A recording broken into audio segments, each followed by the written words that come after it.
Hello everyone and welcome back to Old Man Stories. I'm aware that many of you use these videos to fall asleep, so before you doze off, I thought it would be a fun idea if each of you could leave a comment letting me know which part of the world you're listening from. Also, give a like and subscribe to the channel if you're enjoying the episodes, okay? Let's get comfortable, relax, and begin. I've never told this story online before, but something happened to me when I was 14 that I still can't explain, even now as an adult. It was during a summer trip to southern Greece with my family. I'm Greek, born and raised in Larissa, and that summer my parents decided we should visit my grandfather's village. It was 22 years ago, but I remember everything like it happened yesterday. The trip included me, my father, my uncle Nikos, my aunt Eleanor, and my two cousins, Dimitri and Maria. We were making our way down to my grandfather's village in the Peloponnese, making stops along the way. One of those stops was Kalavrita. Kalavrita is this small, picturesque village nestled in the mountains. When we arrived, it was a perfectly normal summer day, hot, bright, with that special Greek summer light that makes everything look like it's glowing from within. The village seemed peaceful, with its white houses and narrow streets. Nothing stood out as unusual. We checked into a small family-run hotel, the kind where the owners treat you like long-lost relatives.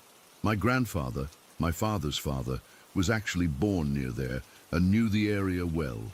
He had joined us for this part of the trip, and I was excited because we'd always had a special connection. After lunch, while everyone else was resting to escape the midday heat, my grandfather asked if I wanted to go for a walk with him. I jumped at the chance. I loved our walks together. He always told the best stories about Greece and our family history. "I want to show you something," he said, his weathered hand taking mine as we set off. We walked through the village, greeting locals who nodded respectfully at my grandfather. He pointed out buildings and shared little anecdotes about the village. Everything felt so normal, so ordinary. I remember the smell of oregano and thyme in the air, the sound of cicadas buzzing in the trees. As we left the main part of the village and started walking toward the outskirts, I noticed we were heading toward a hill that rose in the distance. It wasn't particularly remarkable, just a hill with some scrubby trees and Mediterranean vegetation. But as we got closer, something started to change inside me. It began subtly. First, I felt my heart beating faster, which I initially attributed to the uphill walk and the summer heat. But then a heaviness settled in my chest, like someone was sitting on it. I slowed my pace without realizing it. "Papu, where are we going?" I asked, my voice sounding strange even to my own ears. "Just a bit further, Sophia," he replied, not noticing my discomfort yet. With each step closer to that hill, the feeling intensified. It wasn't like anything I'd ever experienced before. My heart wasn't just racing now, it felt like it was being squeezed by a giant fist. I started having trouble breathing normally, but worse than the physical sensations were the emotions that flooded through me. A profound sadness washed over me in waves, a grief so deep it felt like I was drowning in it. I felt terror, panic, and a desperate sense of loss all at once. My eyes filled with tears for no reason I could understand. Then came the voices. Not actual voices I could hear with my ears, but impressions of screams and pleas that seemed to echo inside my head. Men crying out, desperate goodbyes, prayers cut short. I stopped walking completely, frozen in place about 100 meters from the base of the hill. My grandfather, finally noticing something was wrong, turned back to look at me. "Sophia, what's wrong?" His voice sounded far away, like he was calling to me from across a vast distance. I couldn't answer. My legs gave out, and I sat down hard on the dusty path. Tears streamed down my face, and I wrapped my arms around myself, trying to stop the shaking that had taken over my body. "I can't go there," I finally managed to whisper. "Please, Papu, I can't go there. Something terrible happened on that hill. something horrible. The concern on my grandfather's face turned to something else, surprise, then a deep, sad understanding. He knelt beside me, his knees creaking with the effort, and put his arm around my shoulders. "You're right, Sophia," he said quietly. "We won't go any further." He helped me to my feet, and we turned back toward the village. With every step away from that hill, the crushing grief and terror receded a little, but it didn't disappear completely. It clung to me like a shadow, following us back into Calavrita. My grandfather didn't say anything as we walked, just kept his arm around me, supporting me when my legs still felt weak. He led me to a small taverna in the center of the village, where, to my surprise, my father, uncle, aunt, and cousins were sitting at a table outside. "I thought you two were going for a long walk," my father said, then stopped when he saw my face. "What happened?" I couldn't explain it. How do you tell people you felt emotions that weren't yours? That you heard echoes of voices that weren't speaking? That a perfectly ordinary hill filled you with more grief and terror than you knew a human heart could hold? My grandfather guided me to a chair and asked the taverna owner for a glass of water. The owner, an older man with a thick mustache and kind eyes, brought it quickly, studying my face with concern. "Where did you take her?" he asked my grandfather in Greek. "We were walking toward the hill," my grandfather replied. The taverna owner exchanged a knowing look with my grandfather, then turned to me. "What did you feel there, Kukla?" he asked gently. I took a sip of water, trying to organize my thoughts. My family watched me with worried expressions. "I felt death," I said finally. "Many people dying. Men. They were scared and angry and sad. They knew they were going to die. They were saying goodbye to people who weren't there." I looked up at the taverna owner. "What happened on that hill?" The taverna fell silent. Even the other customers seemed to sense something important was happening at our table and quieted their conversations. The taverna owner pulled up a chair and sat down heavily. "That hill," he said, his voice low, "is where the Germans executed 438 men from Calavrita during the occupation." My father inhaled sharply. My cousins looked confused. I just felt cold, despite the summer heat. The owner continued, "It was December 13th, 1943. The Nazis rounded up all the males over 14 years old from the village. They locked the women and children in the school and set it on fire. Then they marched the men and boys to that hill and shot them all." My uncle crossed himself. My aunt put her hand over her mouth. "Only 13 men survived," the taverna owner said. "They were shot, but not killed. They played dead until the Germans left. Then they crawled back to the village to find their homes burned, and many of their wives and children dead." "Why?" I asked, my voice barely audible. "Retaliation," my grandfather answered. The resistance had killed 78 German soldiers who were being held prisoner. I stared at my grandfather. "You knew about this. Why were you taking me there?" "There's a memorial," he said. "I thought you should see it, know your history, but we never got close enough for you to see it. It's still hundreds of meters from where we turned back." "There was nothing," I insisted. "I didn't see any memorial. I didn't know anything about this before today." I looked around the table. "I swear, no one ever told me about Calavrita." "She's right," my father said. "We've never discussed this with her." The taverna owner leaned forward. "So how did you know, Kukla? How did you feel what happened there?" I shook my head. "I don't know. It just hit me as we got closer, like the air changed, like the hill was remembering." Even now, typing this out, I sound crazy to myself, but that's exactly how it felt. Like the land itself was soaked in the memory of what happened, and somehow, for some reason, I could feel it. The rest of that day is a blur in my memory. My family tried to distract me, to cheer me up. We ate dinner somewhere else. No one wanted to talk about what had happened. I think it scared them as much as it scared me. That night, I couldn't sleep. Every time I closed my eyes, I saw flashes of men standing in lines on that hill. I heard phantom gunshots. I felt the grief of hundreds of families shattered in a single day. In the morning, we left Calavrita earlier than planned. As our car pulled away, I didn't look back at the hill. I couldn't. Later, I researched the Calavrita massacre. Everything the taverna owner said was true. On December 13th, 1943, the Germans killed 438 males from ages 14 to 80. They burned the town. The women who managed to break out of the burning school found their husbands, fathers, and sons dead on that hill. I've never been back to Calavrita. I've never experienced anything like that before or since. I don't claim to be psychic or sensitive or whatever you want to call it. I've never felt ghosts or spirits anywhere else, just there, on that one hill, on that one day.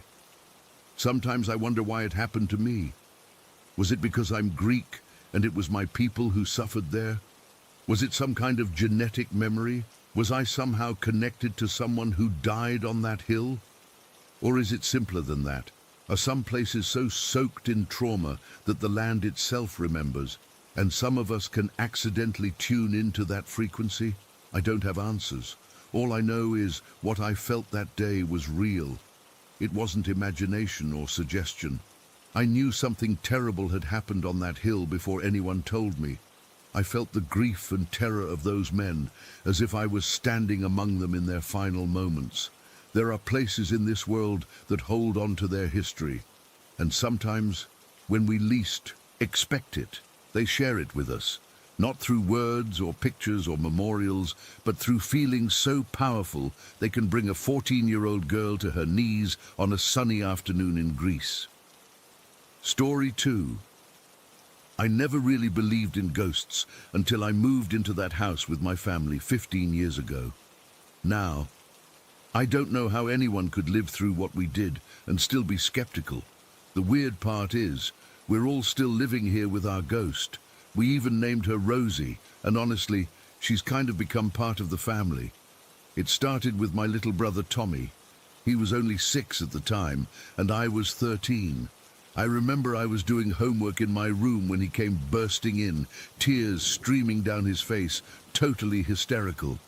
I thought maybe he'd hurt himself or broken something, but when I finally got him to calm down enough to talk, what he said gave me chills. "There was a girl in your room," he sobbed. "She was standing by your window, just staring at me." I thought he was making it up at first. Kids have wild imaginations, right? But he was genuinely terrified. He described her in detail, shoulder-length brown hair, glasses, wearing some kind of old-fashioned clothes. I checked my room, and of course, there was nobody there. My parents chalked it up to a nightmare or his imagination, but Tommy refused to go near my bedroom for weeks after that. About a month later, my older sister Jen and I switched bedrooms because she needed more space for all her high school stuff. That's when things started happening to me directly. The first night in my new room, I was almost asleep when I heard it.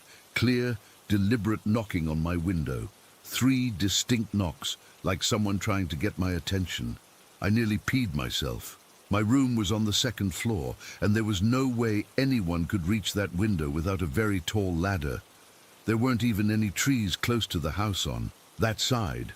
I pulled the covers over my head and tried to convince myself it was just the house settling or a bird hitting the glass. But then it happened again the next night, and the night after that. Always 3 knocks, always when I was just about to fall asleep. I finally broke down and told Jen about it, and she gave me this weird look. "You're going to think I'm crazy," she said, "but I used to hear the exact same thing in that room." That's when we realized something was seriously off about our house. We told our parents, but they weren't convinced yet. Dad checked outside for any branches that might be hitting the window, made sure the gutters weren't loose, all the logical explanations. Found nothing. Over the next few months, all of us started noticing little things. Papers on the desk would rustle when there was no draft. Pencils would suddenly roll off shelves. Kitchen cabinets would be open in the morning when everyone swore they'd closed them the night before. The bathroom door would swing open even when it was firmly closed. It was subtle stuff at first, easy to dismiss if it had only happened once or twice. But it kept escalating. One night we were all watching TV in the living room when the cable box just switched off on its own. Dad sighed, thinking it was just another technical glitch, and got up to restart it. But before he could get there, I decided to try something. "Rosie," I said out loud, "can you turn the cable box back on, please?" I was half joking, using the name Tommy had started calling our ghost after his initial sighting. The cable box immediately lit up and started rebooting itself. We all froze. Dad's hand was still halfway to the box. Mum's coffee mug stopped midway to her lips. There was no remote in sight. It was sitting on the coffee table, untouched. "Did that just happen?" Jen whispered. After that, we stopped pretending there wasn't something supernatural going on. We'd catch glimpses of movement out of the corner of our eyes. The TV would turn on by itself in the middle of the night, always to static or some random channel nobody watched. My hairbrush would disappear from my dresser and turn up in the bathroom, even though I knew I hadn't moved it. The weirdest thing was, we never felt threatened. Rosie never seemed malicious, just mischievous, like she wanted attention or acknowledgement. Sometimes I'd be home alone studying, and I'd feel like someone was watching me. Not in a creepy way, but like a curious observer. I'd say something like, "I know you're there, Rosie. I'm trying to study for a test," and the feeling would fade, like she was respecting my space. About 3 years into living with Rosie, I started dating my first serious boyfriend, Matt. He thought we were all nuts when we told him about our ghost. He was the super logical type, always looking for the rational explanation. The first few times he stayed for dinner and weird things happened, like all the kitchen drawers opening at once or the lights flickering in patterns, he'd try to explain it away. Faulty wiring, air pressure changes, house settling. Then came the night that made him a believer. We were in the living room watching a movie. Tommy, who was 9 by then, had left one of his talking baby toys on the floor. You know the kind, you press a button and it says phrases in this creepy electronic baby voice. Well, this thing started going off randomly, saying "mama" and "play with me," even though nobody was touching it. After about the 5th time, Matt got annoyed and snapped, "Shut the fuck up," at the toy. The toy immediately said, "Bye-bye," which was one of its programmed phrases, but the timing was way too perfect. We all exchanged looks, but Matt was still convinced it was just coincidence. Later that night, we were in my room. Door open, strict parent rules, just talking on my bed. It was around 11 when we heard a loud thump from the corner of the room. Matt jumped about a foot in the air. There was nothing there that could have fallen. The corner was empty except for my desk, and nothing had moved on it. "What was that?" he whispered, his face gone completely white. "Probably just Rosie," I said, trying to sound casual even though my heart was racing. "She gets active at night sometimes." "You're not serious," he said, but his voice was shaking. That's when my closet door slowly swung open with this long, drawn-out creak. I'd gotten used to Rosie's antics by then, but Matt completely freaked out. He refused to stay in my room and ended up sleeping on the couch downstairs with all the lights on. The next morning, he admitted that maybe there was something to our ghost stories after all. Over the years, we've all had our moments with Rosie. Mum was making dinner once when a cabinet door swung open so hard it almost hit her in the face. She just sighed and said, "Not now, Rosie, I'm cooking." The door gently closed itself. Dad was the last holdout in the family, always looking for logical explanations. That changed when he was home alone one afternoon, taking a nap on the couch. He woke up to find all the framed family photos on the wall had been turned upside down, every single one. He was the only person in the house, and he'd been asleep the whole time. Even he couldn't explain that one away. We've had various paranormal enthusiasts offer to cleanse our house or help Rosie move on, but honestly, we've never felt the need. She's never hurt anyone or done anything truly frightening. She's just there, part of our home. Sometimes months will go by without any activity, and we almost miss her. Then something will happen. The stereo will suddenly blast at full volume, or all the lights will flash in sequence, and we'll just smile and say, "Rosie's back." My friends think we're crazy for staying in a haunted house all these years. "How do you sleep at night?" they ask. The truth is, you get used to it. The knocking on my window still happens, occasionally, but now it's almost comforting, like Rosie's way of saying goodnight. The creepiest incident happened just last month. I'm 28 now and visiting my parents for a few weeks between apartments. I was in my old bedroom, going through some childhood stuff my mom wanted me to sort through. I found an old Polaroid camera and was checking if it still worked when I caught a glimpse of something in the viewfinder, a blurry figure standing in the doorway. I lowered the camera and there was nothing there. But when the Polaroid developed, there was this misty shape in the background with what looked like glasses reflecting the flash. I showed it to Tommy, who's in college now. He studied it for a long time before saying, "That looks exactly like the girl I saw when I was 6.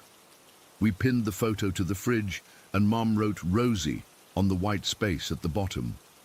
It feels right somehow, acknowledging her presence so openly. Sometimes I wonder who Rosie was. Was she a previous resident who died here? A child from the neighborhood who just stuck around?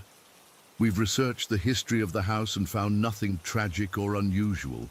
No record of anyone named Rosie ever living here. She remains a mystery, but a familiar one. Last week, I was alone in the house late at night. Everyone else was away for the weekend. I was sitting in the kitchen having a cup of tea when I felt that familiar presence. The air got slightly colder and I had that sensation of being watched. "Hey, Rosie," I said out loud, "just you and me tonight." The light above the stove flickered twice like she was answering me. I smiled and raised my mug in a little toast. Thanks for never being the kind of ghost that drags people into closets or writes creepy messages in blood. The refrigerator magnet letters, left over from when Tommy was learning to spell, suddenly shifted. I watched, goosebumps rising on my arms, as invisible hands arranged them to spell out YW, just YW. "You're welcome?" I'll never know for sure, because right after that the power went out for a split second. When it came back on, the letters were scattered randomly again. Some people have asked if I'm afraid, living with a ghost. The honest truth is, I'm more afraid of the thought of moving out and leaving Rosie behind. She's been part of my life for 15 years now. In a weird way, she's family. Story 3. I've been putting off writing about this for years now. Even typing these words makes my chest tight.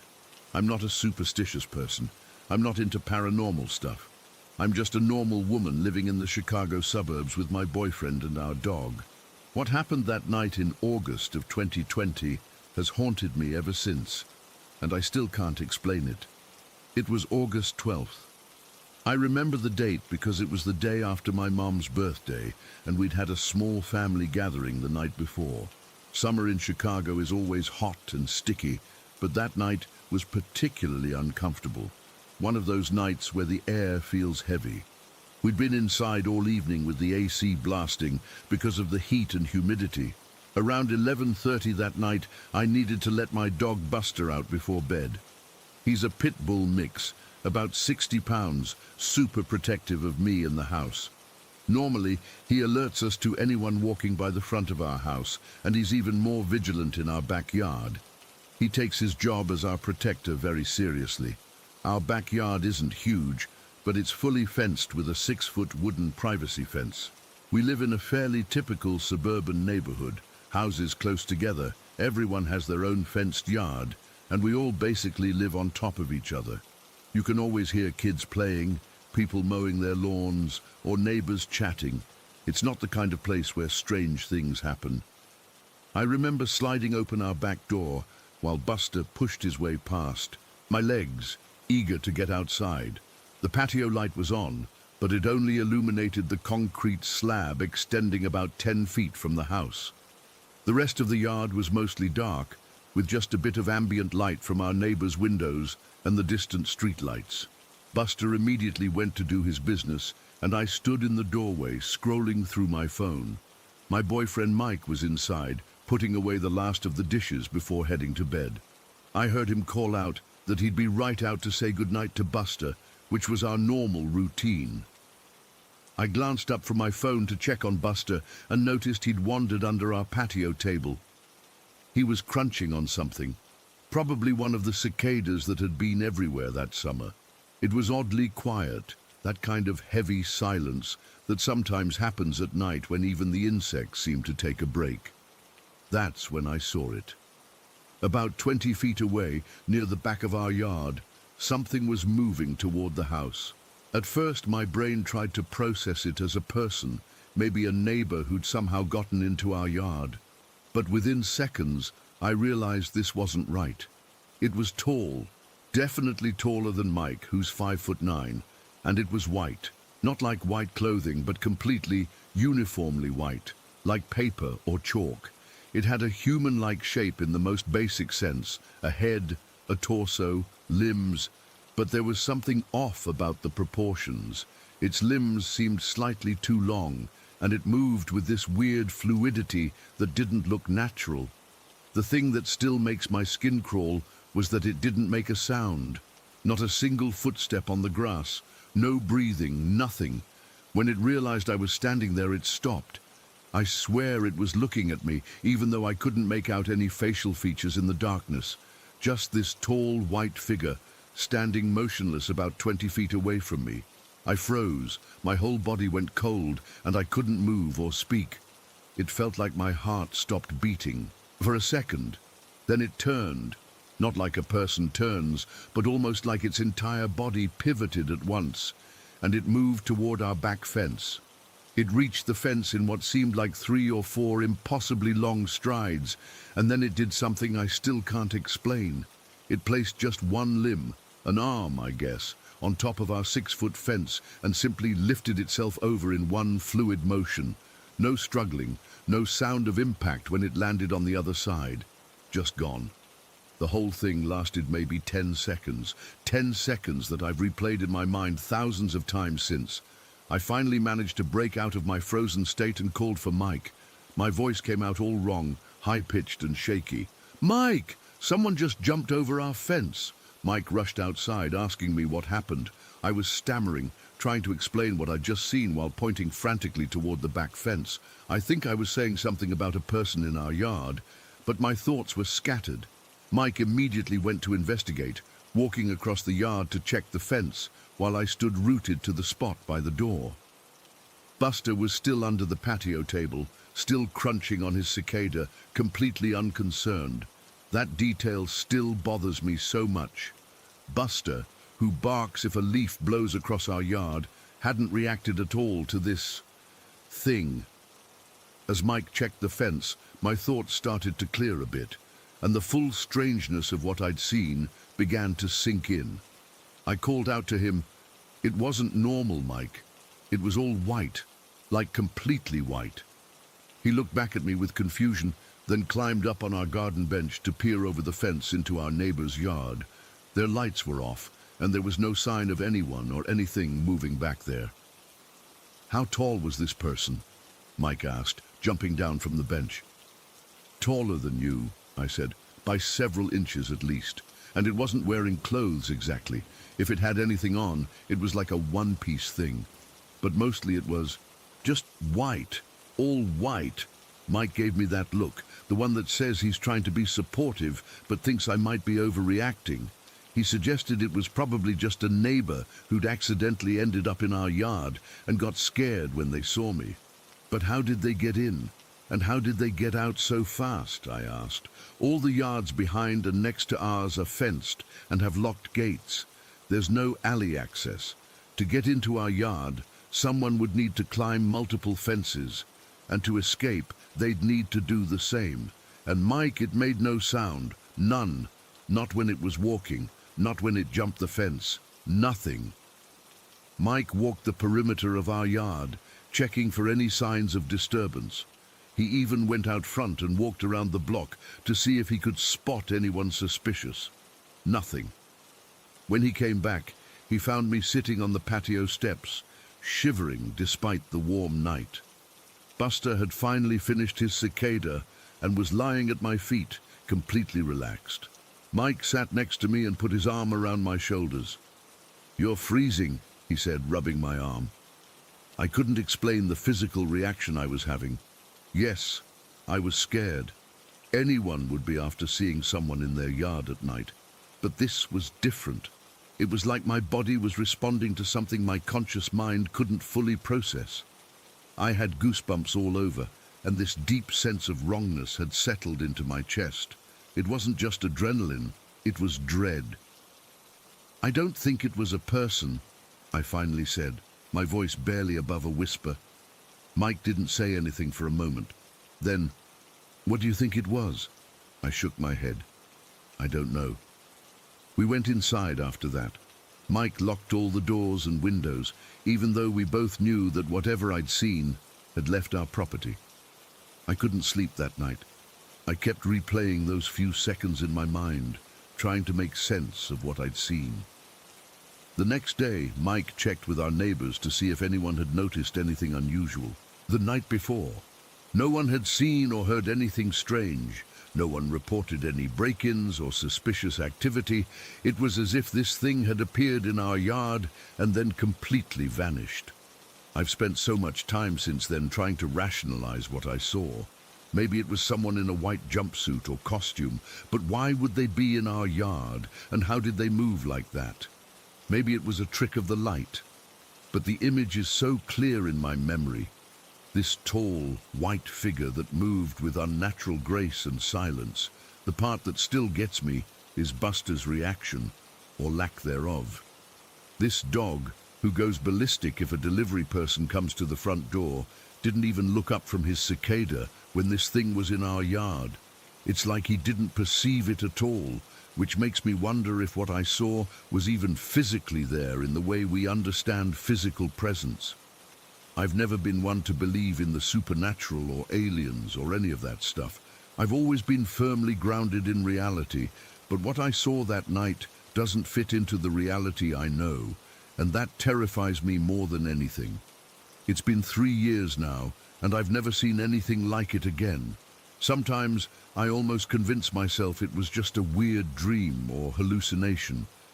But then I'll be in the backyard at dusk, and I'll feel this crawling sensation on the back of my neck, like I'm being watched. And I'll remember the way that thing moved, so fluid, so silent, and how it seemed to look right at me before it disappeared over our fence. I don't let Buster out alone after dark anymore. Mike thinks I'm being paranoid, but he doesn't push it. He didn't see what I saw. He didn't feel what I felt. Sometimes I wonder if anyone else has seen something similar. I've looked online a few times, searching vague terms like tall white figure or silent entity, but I always stop myself before going too deep. Part of me doesn't want to know if there are others out there who've experienced this. Because if there are, then what I saw was real. And if it was real, then what exactly is out there visiting our backyards in the middle of the night? Story 4. I never thought I'd be typing this out at 2:20 in the morning, but I honestly don't know what else to do anymore. I'm too exhausted to even be scared right now.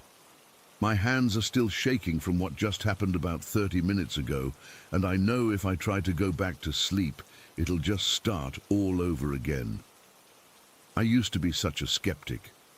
Whenever I'd hear ghost stories or watch those paranormal investigation shows, I'd roll my eyes and think, yeah, right, it's just the wind, or they're obviously faking it for views. I believed there was always a logical explanation for everything. Always. God, what I wouldn't give to go back to that mindset now. It started about a year ago. Nothing dramatic at first, just small things that were easy to dismiss. A feeling of being watched while I was alone in my room. The sensation of something brushing against my arm when nobody was there. The kind of stuff that makes you pause for a second before your rational brain kicks in with an explanation. But then it got worse. Much worse. The first real incident I couldn't explain away happened last October. I was drifting off to sleep. You know that floating feeling where you're not quite asleep, but not fully awake either? Suddenly I felt something grab my right ankle and yank, hard enough that my whole body jerked down toward the foot of the bed. I bolted upright, heart pounding, convinced someone had broken in. But my bedroom door was still locked from the inside, my window was closed, and I was completely alone. I told myself it was just a hypnic jerk, one of those sudden muscle spasms that happens when you're falling asleep. But deep down, I knew it wasn't. It felt deliberate, purposeful, like someone wanted me to know they were there. After that night, things escalated quickly. The next time it happened, whatever this thing is pulled both my legs simultaneously. Then it started pushing my arms, twisting my head from side to side, and even bending my fingers backward. It's like it's experimenting, finding new ways to mess with me. The worst part, it only does this right as I'm falling asleep. Every single night. It's like it knows exactly when I'm most vulnerable and strikes then. I haven't had a proper night's sleep in months. I've tried sleeping with the lights on, playing music, leaving the TV running. Nothing helps. It still comes. Tonight was one of the worst episodes yet. I was exhausted after being up for nearly 20 hours straight. I've been trying to stay awake as long as possible, thinking maybe I could just pass out so deeply that I wouldn't feel it. I finally couldn't keep my eyes open anymore around 1:45. As I was drifting off, I felt the familiar vibration start in my mattress. It always begins this way now, like something is shaking the bed from underneath. The vibrations got stronger until my whole bed was trembling. Then came the burning sensation in my nose. It's this weird chemical smell that burns the inside of my nostrils. I can't describe it exactly. It's not like any smell I've encountered before. Kind of like gas, but different, more acrid, more wrong. I tried to sit up, but suddenly felt pressure on my chest pushing me back down. Then my head started getting pushed to the left, then yanked to the right. It was rotating my head with enough force that I heard my neck crack. I tried to scream but couldn't, not because anything was covering my mouth, but because I was too terrified to make a sound. Then it grabbed my legs and pulled them so hard I thought my knees would dislocate. I was fully awake by this point, heart racing, tears streaming down my face. I managed to scramble out of bed and turn on the light. And just like always, everything stopped immediately. I'm sitting at my desk now with every light in my room on. My legs are still sore from being pulled, and my neck aches from being twisted. I can still feel the burning in my nose. The thing is, I'm not the only one who's experienced weird stuff in this house, though I seem to be the only one getting physically attacked. My mum has mentioned hearing footsteps in the hallway when everyone is accounted for. My brother has had his bedroom door slam shut when there's no draft, but they brush it off, joke about our friendly ghost. They have no idea how bad it really is. About 3 months ago, something happened that made me realize this isn't just some random haunting. I was in the kitchen getting a glass of water around midnight. I've been avoiding my bedroom as much as possible. As I was heading back to my room, I heard a distinct hissing sound coming from the hallway. Not like a gas leak or anything mechanical. It was a deliberate, angry hiss, like a giant snake or something. I froze in place, too scared to move forward, but too terrified to turn back. The hissing got louder, closer, until it sounded like it was right outside my bedroom door. Then it just stopped. I stood there for what felt like hours before I worked up the courage to rush to my room and lock the door. That night, the physical attacks were worse than ever. I've tried researching what might be happening. Demons, poltergeists, some kind of sleep disorder. Nothing quite matches what I'm experiencing. Sleep paralysis doesn't explain the physical movements and pain. The fact that objects don't move around rules out some poltergeist activity. And if it were attached to the house, why am I the only one getting attacked? That's what scares me most. The possibility that this thing is attached to me, not the house. What if I move out and it follows? What if I'm stuck with this entity forever? I've tried everything I can think of. I've sprinkled salt around my bed, read that. Online somewhere. I've tried praying, though I've never been particularly religious. I even contacted a local paranormal investigation team, but they seemed more interested in getting footage for their YouTube channel than actually helping me. When nothing happened during their overnight stay, of course it didn't, the entity seems to only bother me when I'm alone, they suggested maybe I was experiencing stress-induced hallucinations and recommended therapy. Maybe they're right. Maybe I am losing my mind. But the bruises on my ankles and the soreness in my joints tell a different story. What happened tonight was the final straw. After the attack I described earlier, I grabbed my phone to document everything while it was fresh in my mind. As I was typing notes, I heard heavy footsteps in the hallway, slow, deliberate steps that stopped right outside my door. Then came 3 loud knocks, not like someone knocking to be let in, but like something pounding to remind me it was there. I held my breath, staring at the door, when suddenly my brother's door at the end of the hall slammed so hard the walls shook. I immediately texted my brother asking if he was awake, and he replied that he'd been asleep for hours and hadn't moved. When I mentioned the door slam, he just sent back weird and went offline. No one takes this seriously. No one believes me. Even as I'm typing this, I can feel something watching me from the corner of my room. I'm not looking over there. I can't. I'm too afraid of what I might see. The doctors have found nothing wrong with me physically, despite the unexplained bruises and soreness. One even suggested I might be harming myself in my sleep, which is absurd. How could I twist my own head or pull my own legs with that much force? I've started wondering if something happened in this house before we moved in. We've been here for about 5 years, and the problems only started a year ago. What changed? Did I do something to invite this in? Is it feeding off my fear? Is it trying to wear me down until I'm too exhausted to fight back? Tonight, I'm going to stay awake as long as humanly possible. I've got energy drinks lined up, my brightest lights on, and I'm documenting everything. Maybe if I have proof, real, tangible proof, someone will finally believe me. The sun will be up in a few hours. It never bothers me during the day, at least not physically. The footsteps and door slams happen regardless of the time, but the touching, pulling and burning only happen at night when I'm trying to sleep. It's like it's deliberately trying to deprive me of rest, to break me down mentally. And it's working. I catch myself nodding off even now as I type this. My eyes are so heavy, but I know what happens if I sleep. It's waiting for me to lower my guard, waiting to remind me that I'm never truly alone anymore. I just heard the footsteps again. They're back. Slower this time. More confident? Is that the right word? Like whatever is out there knows I'm terrified and is enjoying it. I don't know how much longer I can live like this. Every night is the same cycle of terror. Every morning is the same struggle to function on little to no sleep. No one believes me. No one can help me. The footsteps have stopped right outside my door again. I think it knows I'm writing about it. Story 5. My father died when I was 13. It was a head-on collision on Highway 159 during a heavy rainstorm. The other driver survived, but my dad was killed instantly.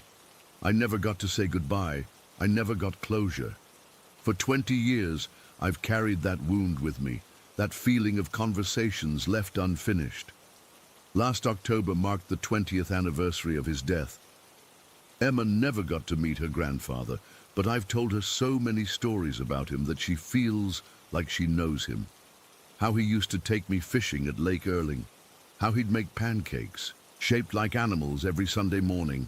How he taught me to change a tire when I was 12 because he said a girl should never have to depend on someone else to fix her problems. I decided it was time to visit his grave. I hadn't been there in years. It's too painful usually, but 20 years felt like an important milestone. The cemetery is small, just outside town, surrounded by pine trees that have probably been there since before Shongaloo was even founded. It was a crisp autumn day, the kind where the air feels clean and sharp in your lungs. Emma wore her favorite purple jacket, clutching a small bunch of wildflowers she'd picked herself. My dad's headstone is simple. Thomas James Landry, 1958-2003, beloved father. Standing there, I felt a flood of emotions I wasn't prepared for. All the things he'd missed, my high school graduation, my wedding, the birth of his granddaughter. I found myself talking to him out loud, telling him about Emma, about my job at the local clinic, about how much I still missed him. Emma stood quietly beside me, watching me with those serious eyes she gets sometimes. Eventually, I ran out of words and just stood there in silence. Then, almost without thinking, I whispered, "Dad, if you're still out there somewhere, if you can hear me, I just need a sign, something to know you're okay, that you're still with us somehow." It was silly, I know. I'm a practical person, a nurse who deals in facts and symptoms and treatments. But in that moment, I needed something more than practicality could offer. We left the cemetery around 4 in the afternoon. The rest of the day was ordinary, making dinner, helping Emma with homework, watching an episode of her favorite cartoon. Nothing to suggest that anything unusual would happen later. Around 11 that night, I got a call from the clinic. One of my elderly patients was having chest pains, and the night nurse wanted my opinion on whether to send him to the hospital in Minden. After talking it through, we decided it was better to be safe than sorry, and she arranged for the ambulance. By the time we finished, it was 11:30. I knew I wouldn't be able to sleep right away. I was too wound up from the emotional day and the work call. So I decided to take a drive to clear my head. Emma was already in bed, but when I peeked in to check on her, she was wide awake. "Can't sleep, honey?" I asked. She shook her head. "I keep thinking about Grandpa Tom."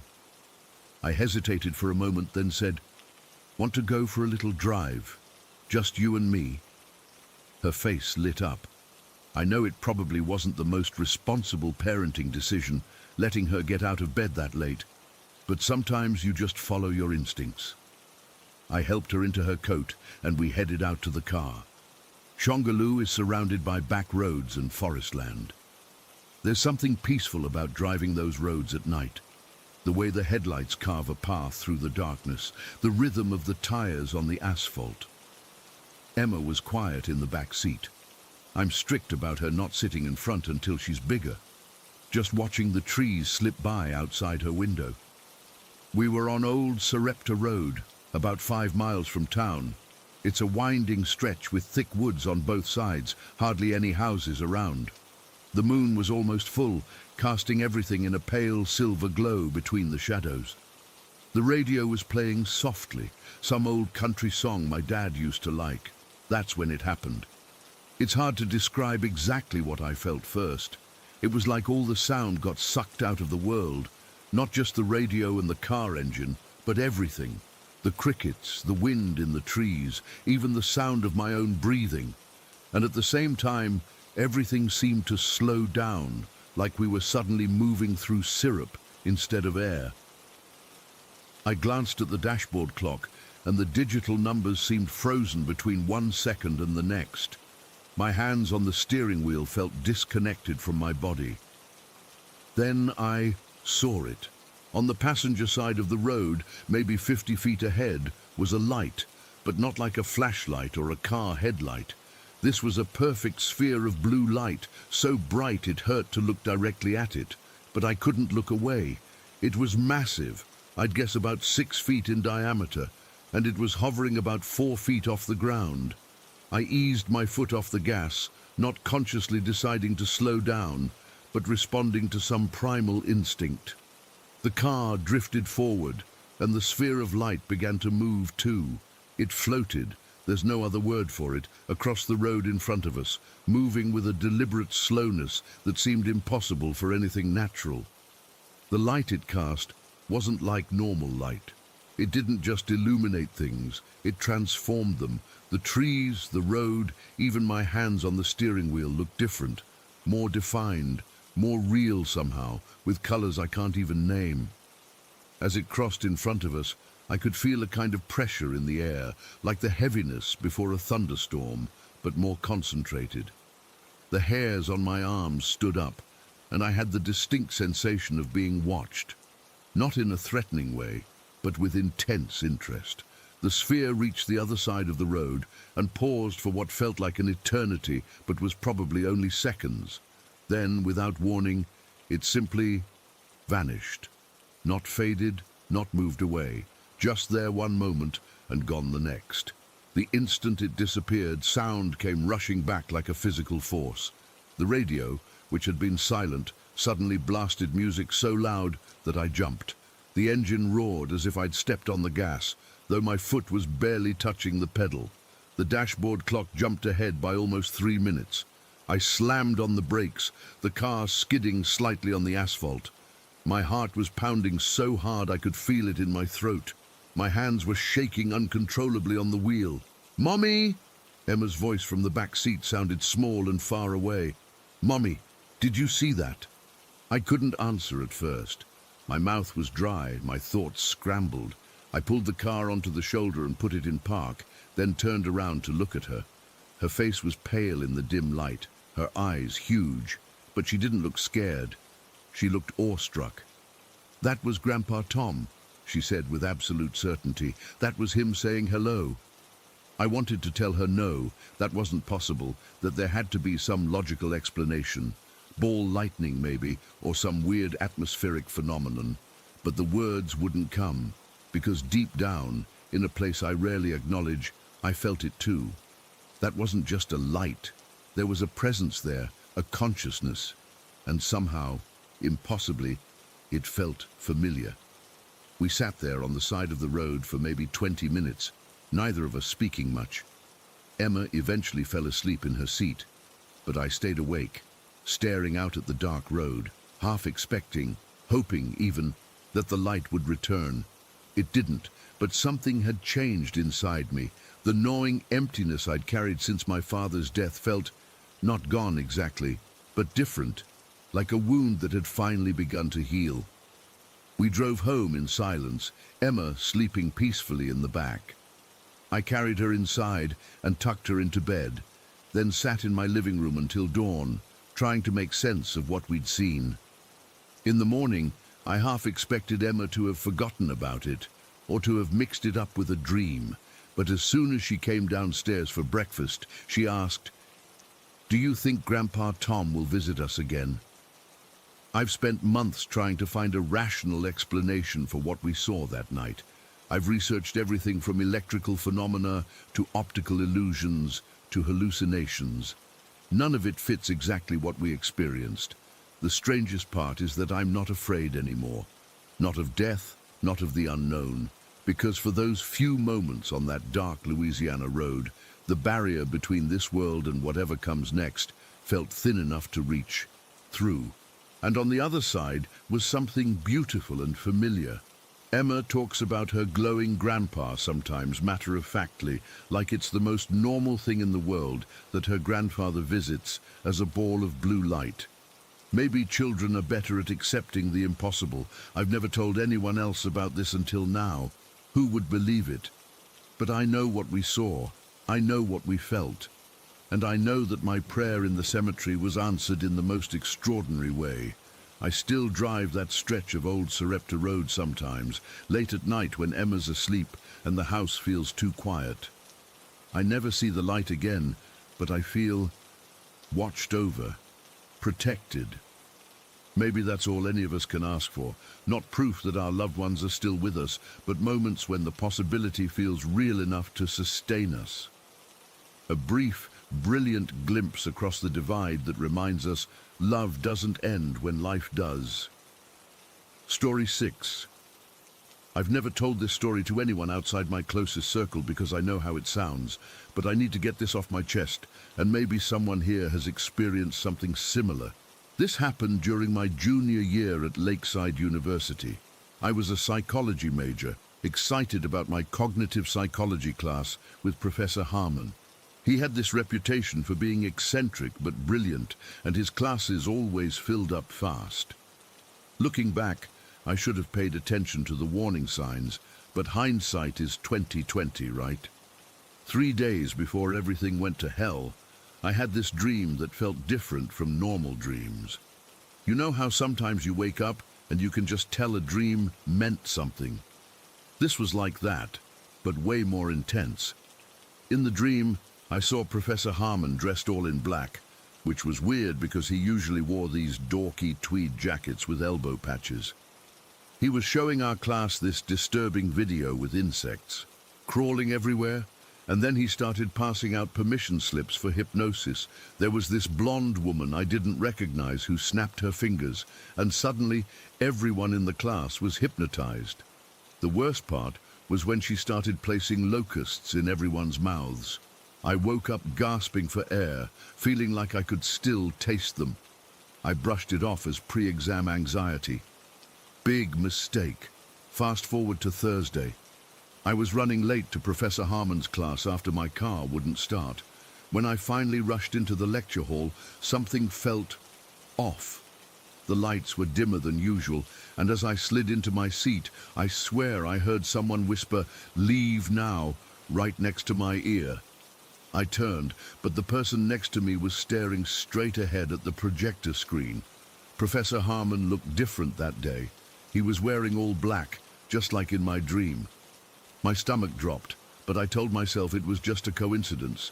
He announced we'd be watching a series of videos about visual perception and cognitive processing. The first couple videos were normal enough, optical illusions, that kind of thing. But then he put on the last video, and that's when everything changed. It started with these strobing lights, flashing at weird intervals. Between the flashes, words or phrases would appear for split seconds, too fast to consciously read. But somehow I registered a few. Listen, follow, surrender. The video had this low-frequency hum that made my teeth vibrate. I started feeling dizzy about halfway through. My vision got blurry around the edges, and I had this intense pressure behind my eyes. I wanted to look away, but I couldn't. It was like my eyelids were pinned open. The 45-minute class felt like it lasted 5 hours. When the lights came back on, Professor Harmon dismissed us with this weird smile. "I hope you all found that illuminating," he said. His voice sounded different, like it had an echo. That's when I noticed everyone around me was acting strange. They were gathering their things, but their movements were too synchronized, too smooth. Their faces looked blank, eyes slightly unfocused. I overheard 2 guys talking as they left, and their conversation was oddly stilted, like they were reading from a script. I felt dazed myself, but different from the others. My head was pounding, and I had this metallic taste in my mouth. When I stood up, the room tilted, and I had to grab my desk to stay upright. I made it to the hallway and leaned against the wall, trying to get my bearings. I pulled out my phone to check the time and realized almost 2 hours had passed since class started. But the class was only supposed to be 45 minutes long. How was that possible? The walk to my car felt like wading through mud. My limbs were heavy, and sounds seemed to be coming from far away. The campus looked normal. Students walking to class, laughing on their phones, but it all felt wrong somehow, like I was watching a movie of normal life rather than experiencing it. As I reached the parking lot, I felt the beginning of an anxiety attack. My heart was racing, my palms were sweaty, and I couldn't catch my breath. I fumbled with my keys, dropping them twice before managing to unlock my car door. That's when I heard it. A loud caw that cut through the fog in my brain. I looked up and saw this massive crow perched on a light pole directly above my car. It was staring right at me, its head tilted at an unnatural angle. It cawed again, and I swear to God it sounded like it was saying, "Wake up." I don't know why, but that crow snapped me out of whatever trance I was in. Suddenly, I remembered my dream with perfect clarity. and I realized that the video we'd watched was eerily similar to what I'd dreamed about. The strobing lights, the hidden messages. It hit me that Professor Harmon had used a technique to induce some kind of mass hypnosis. I'd read about subliminal messaging and hypnotic induction in my psychology textbooks, but always assumed it was exaggerated. Now I was pretty sure I'd just experienced it firsthand. The worst part was that those strobing lights could have given someone a seizure. I thought maybe I should go back and warn Professor Harmon, in case he wasn't aware of the risk.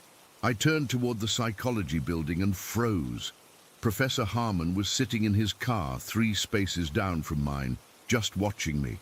Our eyes met, and he smiled, not his usual friendly smile, but something cold that didn't reach his eyes. He rolled down his window and called out, "Everything all right, Megan? You look a bit disoriented." I don't know how I managed to sound normal, but I replied, "I'm fine, just a headache from the videos." His expression changed for a split second, satisfaction maybe, before returning to concern. "Those visual experiments can be intense. Perhaps you should go home and rest." I nodded and got into my car as quickly as I could. As I pulled out of the parking lot, I checked my rearview mirror and saw him still sitting there watching me leave. The drive home was terrifying. I kept feeling like someone was sitting in my back seat, breathing down my neck. Every time I checked, there was nobody there, but the sensation wouldn't go away. I blasted the radio to drown out the thoughts in my head, but under the music, I swear I could hear whispering. I made it back to my apartment and locked the door behind me, then checked all the closets and under the bed like a scared kid. Nobody was there, but I couldn't shake the feeling that I wasn't alone. That night was the worst. I couldn't sleep. Every time I closed my eyes, I saw those strobing lights and felt like I was back in that classroom. Around 3 in the morning, I got up to get some water and caught my reflection in the hallway mirror. For a split second, I swear I saw someone else's face superimposed over mine, older, with hollow eyes and a twisted smile. I screamed and dropped my glass. When I looked again, it was just me, pale and terrified with bags under my eyes. The next morning, I called in sick to all my classes. I spent hours researching hypnosis, subliminal messaging, and mass suggestion. What I found made my blood run cold. There were documented cases of people using strobing lights and hidden messages to make subjects more susceptible to suggestion. The most disturbing part was that most people never realized they'd been hypnotized. They just felt compelled to do things without understanding why. I was sure Professor Harmon had done something to the class, but I had no idea what or why. I needed help, but who would believe me? I'd sound like a conspiracy theorist. I remembered my mum once mentioning a psychic she visited after my dad died. I'd always been skeptical about that stuff, but I was desperate. I found the psychic's number and made an appointment for that afternoon. The psychic, Sandra, lived in a normal-looking house in a suburb about 20 minutes from campus. No crystal ball, no beaded curtains. Just a middle-aged woman in jeans and a sweater who offered me tea when I arrived. I didn't tell her why I was there at first. I just said I'd been feeling off lately. She had me sit across from her at her kitchen table and took my hands in hers. Within seconds, her expression changed from friendly to concerned. "Something's attached itself to you," she said, dropping my hands like they'd burned her. "Something that doesn't belong in our world." My whole body went cold. "What do you mean, attached?" She got up and paced around the kitchen. "It's like a shadow, but with awareness. It's listening to us right now." She stopped and looked at me. "How long have you felt it following you?" "Since yesterday," I whispered. "After my psychology class." She nodded like that made perfect sense. "It communicates through psychic channels. That's probably how it found you. You're naturally receptive." "What does it want?" I asked, my voice shaking. She closed her eyes for a moment, then opened them wide. "It wants you gone, gone." "Gone, gone." What does that mean? Not just physically gone. It wants your consciousness, your awareness gone. It wants your body. I started crying then, big gulping sobs that I couldn't control. This confirmed everything I'd been feeling, that whatever had happened in that classroom had opened some door that shouldn't have been opened. Sandra gave me a bundle of sage and instructions to cleanse my apartment. She said to focus on mirrors and electronics especially. Those were thin places where things could come through.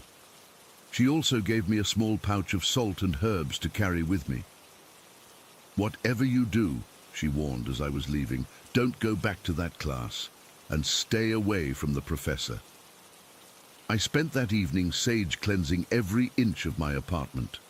The smoke was so thick I had to open all the windows, even though it was freezing outside. While I was cleansing the bathroom mirror, I swear I saw that other face again, just for a flash. Angry this time, mouth open in a silent scream. That night, I finally slept without nightmares for the first time since the incident. When I woke up, the feeling of being watched was gone. The oppressive weight that had settled on my chest had lifted. I dropped Professor Harmon's class the next day and switched my major to sociology. I never went near the psychology building again.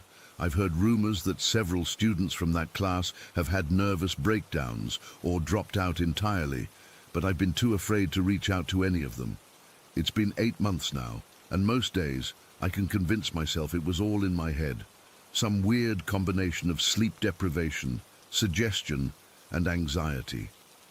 But then I'll see a crow and remember that day, or I'll catch a glimpse of Professor Harmon across campus, still always in black now, and that cold feeling will wash over me again.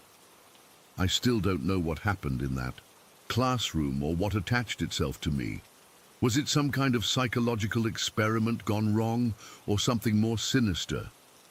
All I know is that sometimes, when I'm falling asleep, I still hear that whisper, "Gone, gone." Story 7. I've always considered myself a rational person. I believe in what I can see, touch, and prove. Ghosts, spirits, the paranormal.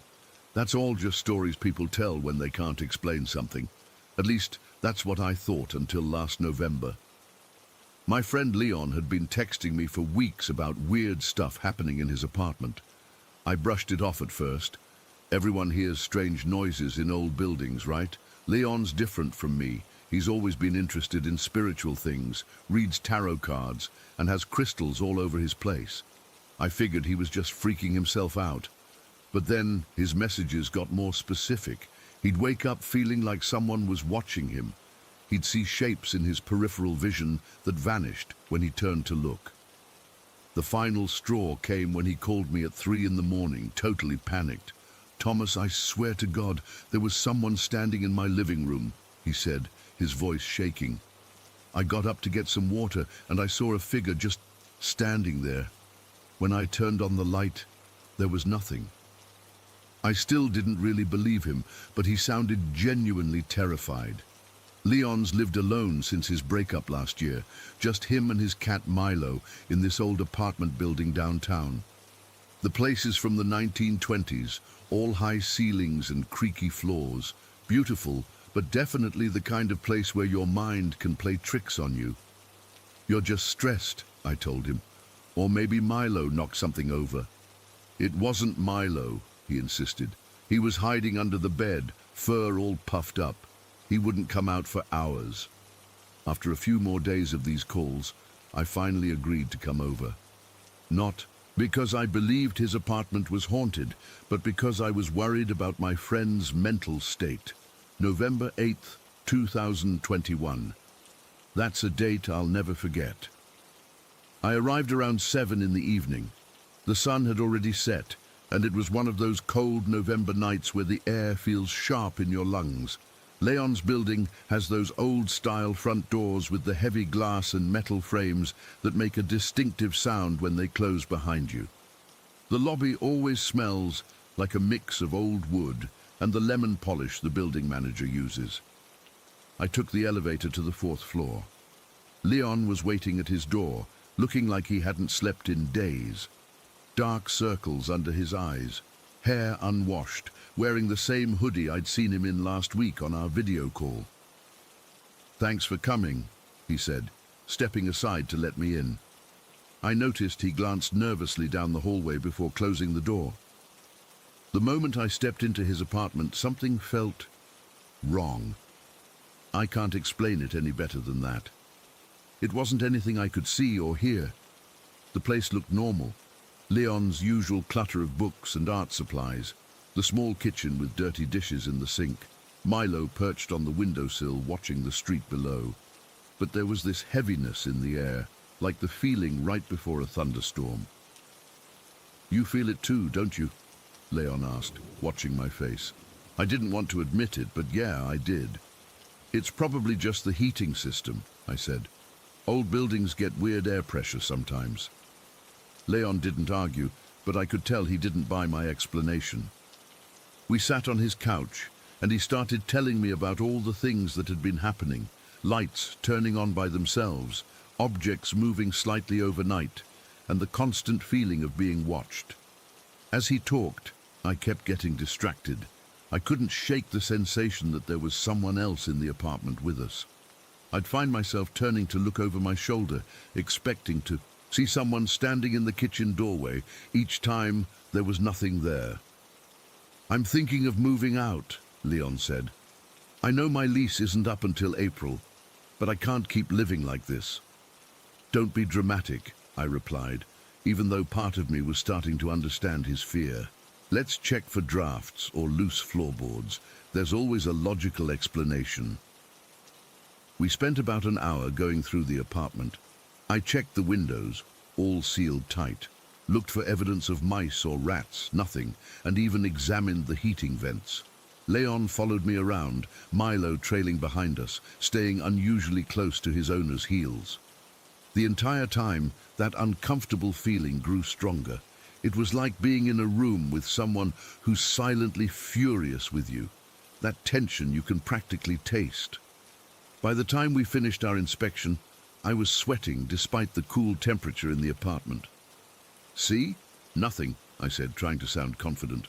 "Old buildings make noises. Your upstairs neighbor probably walks around at night." Leon shook his head. "The apartment above me is empty, has been for months." That's when we heard it.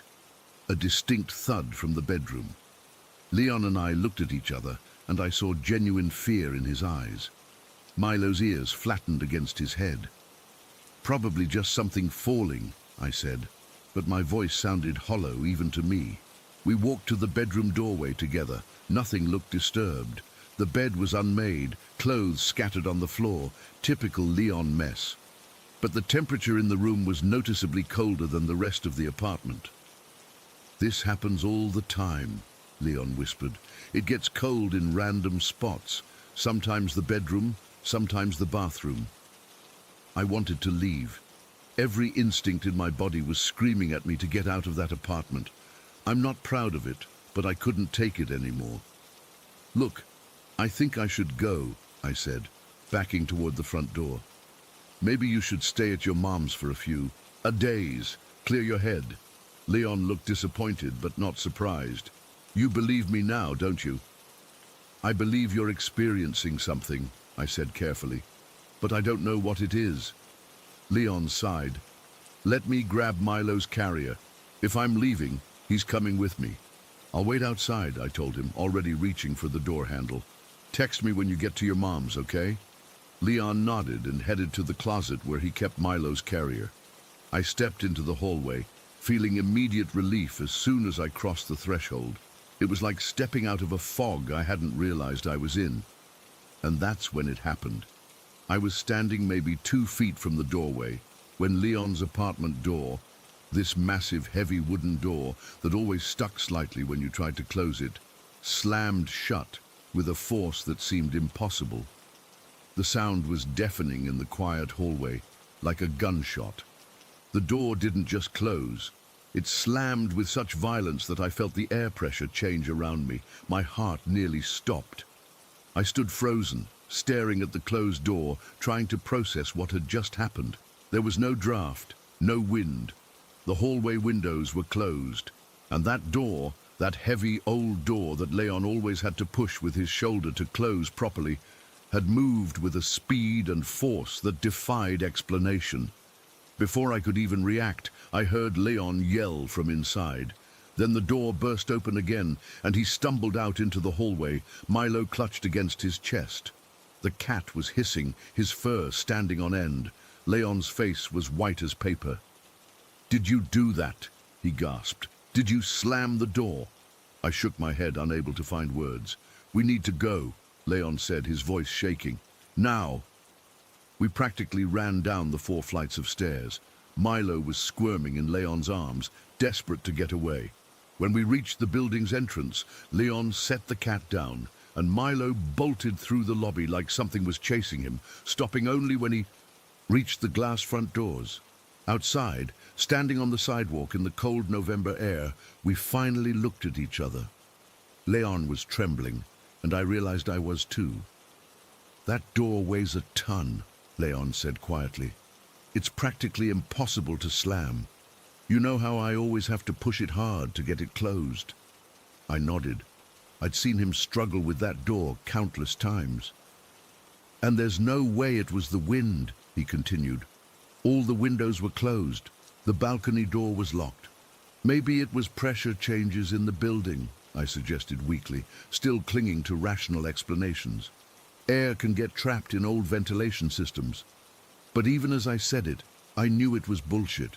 Nothing natural could have moved that door with such force, and nothing could explain the overwhelming sense of hostility I'd felt inside that apartment. Leon stayed at his mom's that night. I drove him there, neither of us talking much during the ride.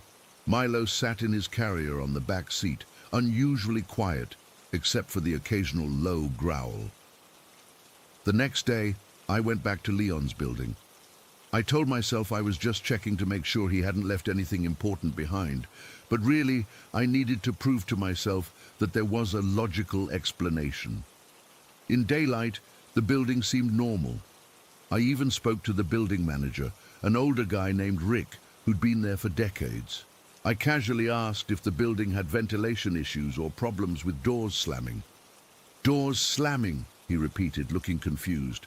"In this place? These doors are solid oak, my friend. You'd need a hurricane to slam them." I went up to Leon's floor and stood outside his apartment. I didn't go in. He'd given me his key, but something stopped me from using it. Instead, I examined the door itself, looking for anything unusual.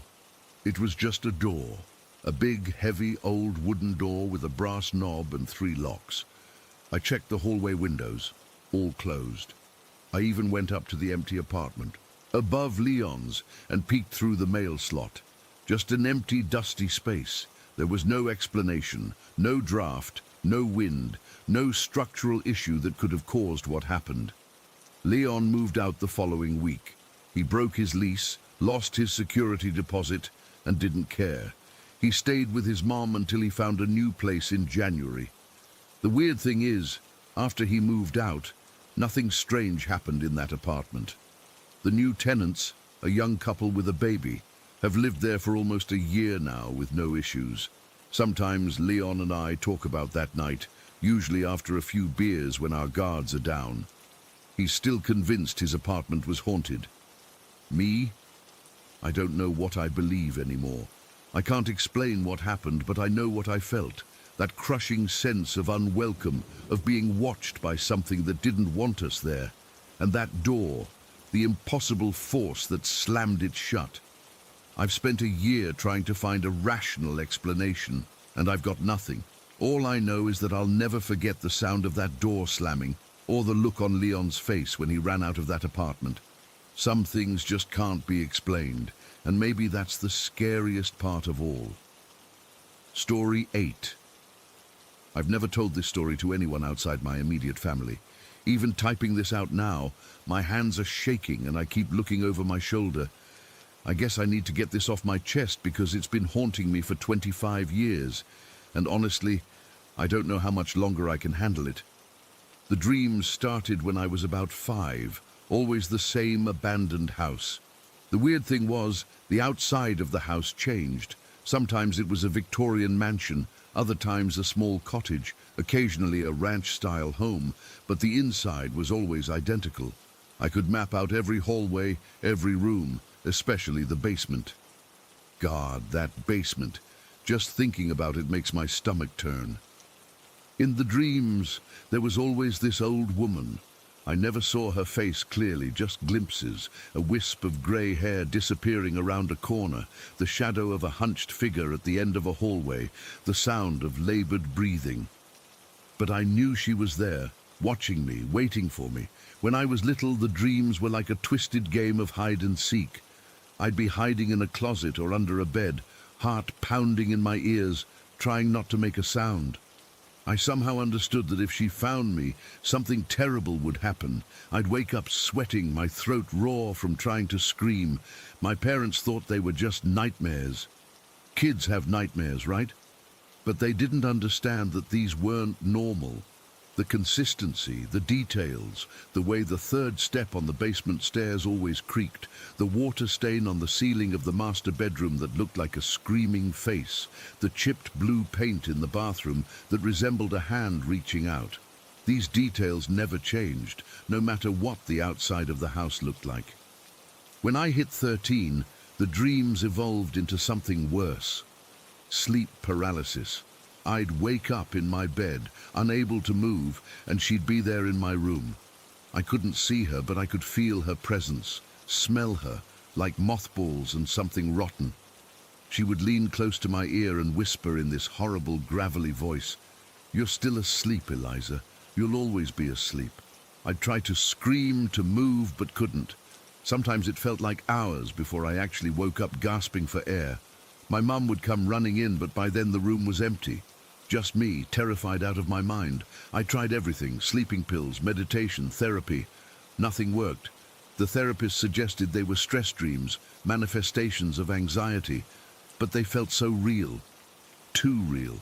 Now, at 25, the dreams have changed again. I'm not hiding anymore. She's hunting me through that house, chasing me. I run through the familiar rooms, knowing the layout perfectly, but somehow she's always one step ahead. Sometimes I see maggots crawling out of cracks in the walls, or blood seeping up through the floorboards. Last week, I dreamed I was running up the stairs and looked back to see her climbing up behind me on all fours, her joints bending in impossible ways. I woke up screaming so loud, my neighbor called to check on me. What makes this whole thing even more terrifying is what my mom told me when I was 18. We were having a rare, honest conversation about my sleep issues, and she finally admitted something she'd been keeping from me. When I was a baby, just a few months old, my mom said she walked into my nursery one night to check on me. There was an old woman standing over my crib, just staring down at me. My mom froze, too shocked to scream. The woman slowly turned to look at her, and then just vanished.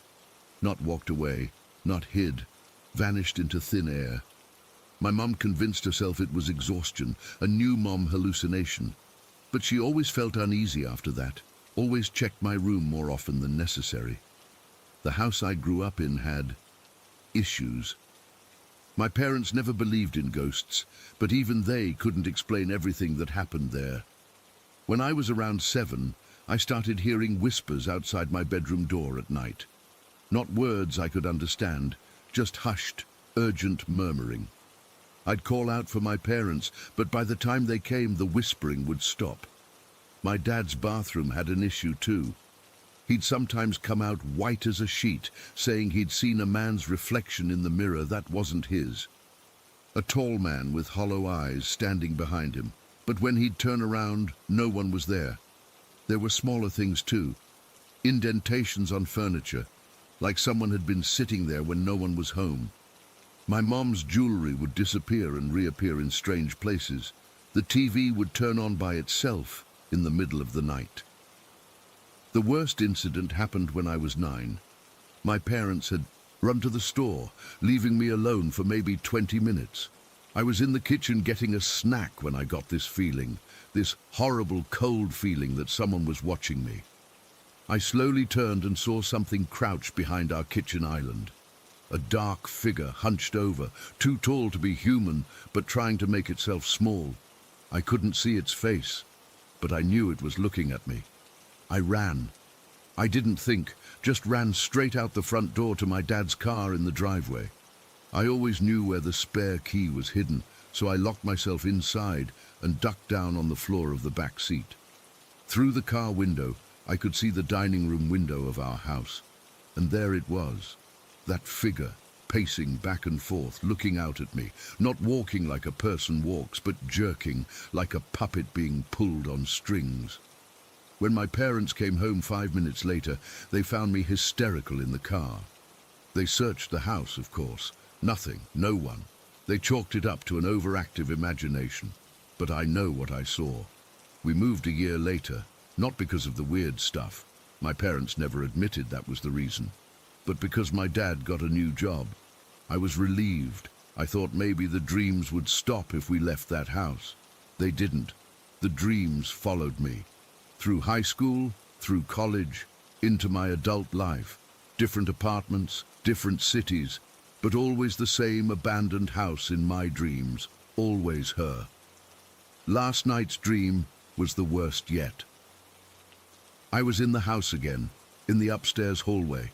It was darker than usual, the only light coming from under a door at the end of the hall.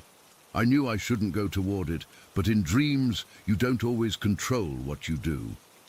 As I got closer, I could hear humming, a lullaby, but distorted, the notes all wrong. My hand reached for the doorknob, and it was ice cold. I pushed the door open. The room was a nursery, my nursery, from when I was a baby. Same crib, same wallpaper with little yellow ducks, same rocking chair in the corner, and in that chair was the old woman, rocking slowly, her face hidden by shadows. "I've been waiting for you to come back, Eliza," she said, her voice like sandpaper. "You've grown so much since I last held you." I tried to run, but my feet were stuck to the floor. She stood up from the rocking chair, and I saw her face clearly for the first time. It wasn't a face at all, just empty space where features should be, a void with maggots crawling around the edges. She reached for me with hands that were nothing but bone. "Time to go back to sleep, Eliza. Forever this time." I woke up screaming, drenched in sweat. But the worst part? There was dirt in my bed. Actual dirt, like grave soil, and it smelled like that basement from my dreams. I changed my sheets, took a shower, tried to convince myself I'd somehow tracked dirt in. But I know I didn't. Just like I know these aren't just dreams. What terrifies me most is the thought that maybe she's right. Maybe I am still asleep. Maybe I never wake up at all, just go deeper into layers of dreams where I think I'm awake, but I'm not. The clock says it's 3 in the morning now. I'm afraid to go back to sleep. I've been awake for almost 20 hours, and I'm starting to see things in the corners of my room. Shadows that move when they shouldn't. My phone just buzzed. A text from a number I don't recognize. "The basement door is unlocked, Eliza. I'm waiting for you to come home." I don't know what to do. I can't keep living like this, but I'm terrified of what happens if I sleep. The whispers are starting again, right outside my bedroom door. The doorknob is turning slowly. I think she's found me in the waking world now. Story 9. I still get goosebumps thinking about what happened to me last month. I've been hesitating to write this down because honestly, I'm not sure I can explain it, and I don't want people thinking I'm crazy. But I need to get this off my chest, and maybe someone else has experienced something similar. I work as a driving instructor, specializing in off-road and 4x4 training in Throckmorton, a small rural town in Worcestershire. Nothing exciting ever happens here. It's just fields, a few old buildings, and the airfield where I run my business. I've been using the old airfield for about 3 years now, renting out Hangar 1 to store my training vehicles. It's a massive old structure from World War II, all corrugated metal and concrete, with this huge roller shutter door that makes an ungodly racket whenever you open or close it. That morning started like any other, cold, rainy, and miserable. It was around 8:30, and I had to prep some vehicles for a corporate training session scheduled for the next day. The wind was howling something fierce as I pulled up to the hangar, and I remember thinking how glad I was to be getting inside, even if the place was drafty as hell. I unlocked the side door, flicked on the lights, and then raised the roller shutter using the ancient control panel on the wall. The mechanism groaned and rattled like it always does, so loud you can't hear yourself think. Once I'd driven my Land Rover inside, I closed the shutter again. Trust me, there's no missing when that door opens or closes. The whole building practically shakes.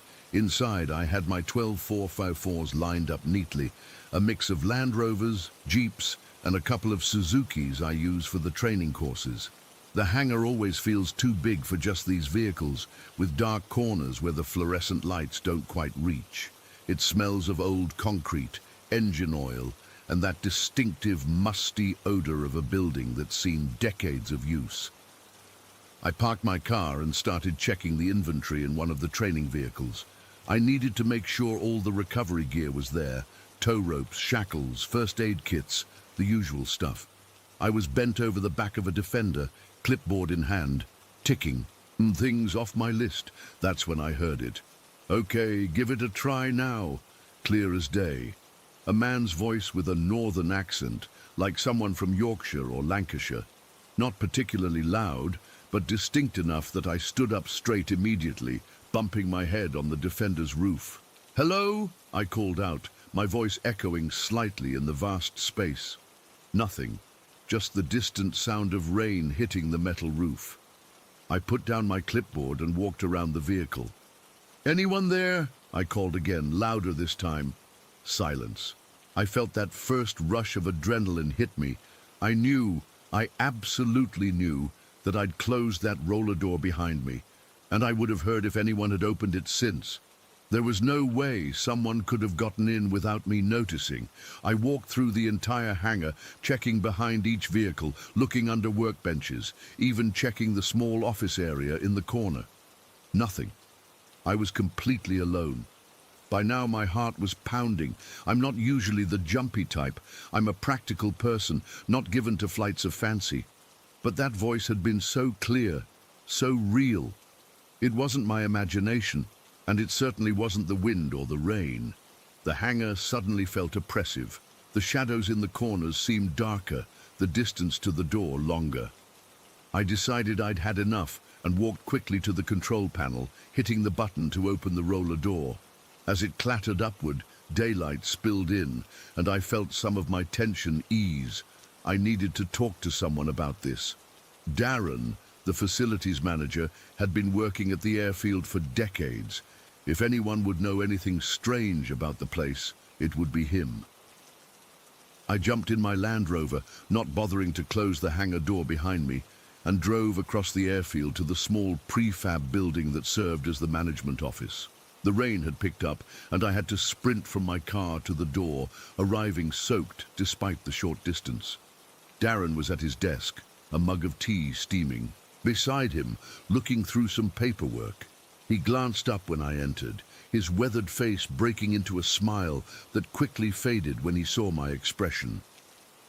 "You look like you've seen a ghost, James," he said, pushing his chair back from the desk. I explained what had happened, trying to sound casual about it, but my voice betrayed me, cracking slightly as I described the voice I'd heard. Darren didn't laugh or dismiss me. Instead, he sighed heavily and gestured for me to sit down. "You're not the first to hear things in that hangar," he said, pouring me a cup of tea from the pot on his desk. "Throckmorton has history, a lot of it not pleasant." He explained that during World War II, the airfield had been a base for Wellington bombers. Those massive hangars, including mine, had seen countless aircraft come and go during the war years. "There was an accident in Hangar 1, Darren continued, his voice lower now.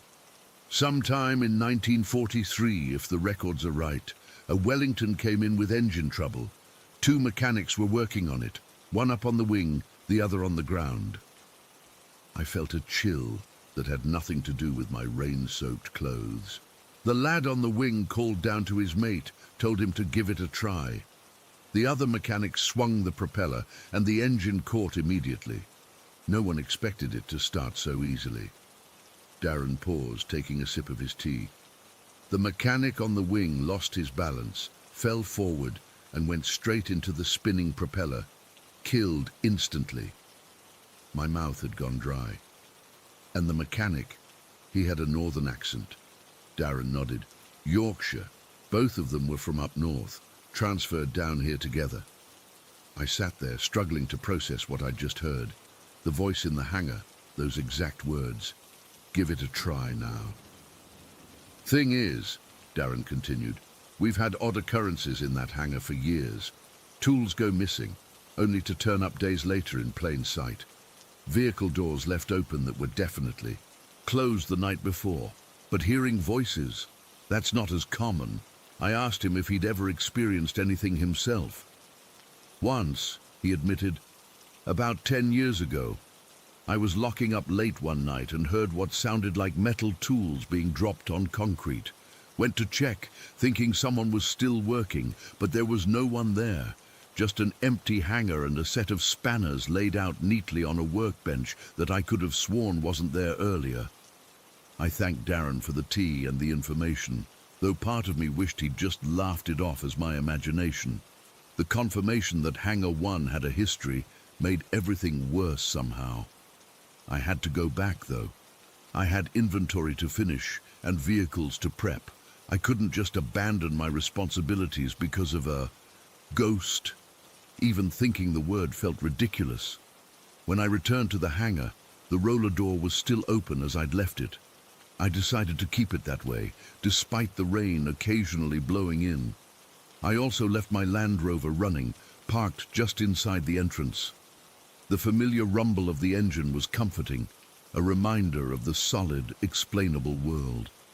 As I worked, I kept glancing over my shoulder, jumping at every creak and groan from the old building. The rain intensified, drumming against the metal roof like thousands of impatient fingers. I worked faster than I ever had before, desperate to get everything done and get out. About an hour into my work, I was checking the tire pressure on one of the Jeeps when I distinctly felt someone standing behind me. It wasn't a sound or a sight, just that unmistakable sensation of a presence. The hair on the back of my neck stood up, and my skin prickled with goosebumps. I turned around slowly, half expecting to see a figure in old RAF overalls. There was nothing there, of course. Just the empty hangar, my idling Land Rover, and the grey daylight spilling through the open door. But then I noticed something that made my blood run cold. On the workbench nearest to me, a set of old wrenches had been laid out in a neat row. I swear on everything I hold dear that they had been in a jumbled pile in the toolbox when I arrived. I didn't walk out of that hangar. I ran. Threw my clipboard onto the passenger seat of my Land Rover, reversed out into the rain, and hit the button to close the roller door from the safety of my vehicle. I sat there, engine running, watching the massive door rattle down, sealing whatever was inside away from the world. I called my clients and rescheduled the next day's training session, making up some excuse about vehicle maintenance issues. I couldn't face going back into that hangar so soon. It's been a month now. I've returned to work, of course. I have a business to run, but I've made changes. I never work alone in Hangar 1 anymore. I've hired an assistant, a local lad, who thinks I'm just being generous, offering him part-time work. I always keep the roller door open, no matter the weather, and I've developed this habit of talking out loud while I work, explaining what I'm doing, as if keeping the ghost, if that's what it is, informed, might somehow prevent any misunderstandings. Sometimes tools still go missing. Sometimes I find things moved from where I left them.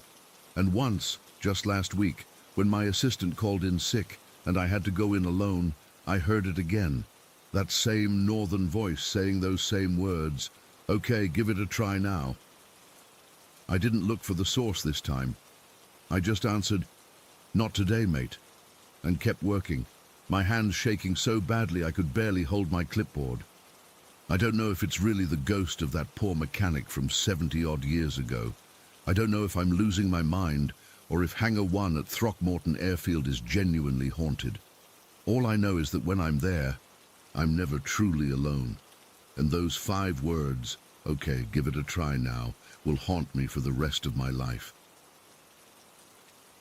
Story 10.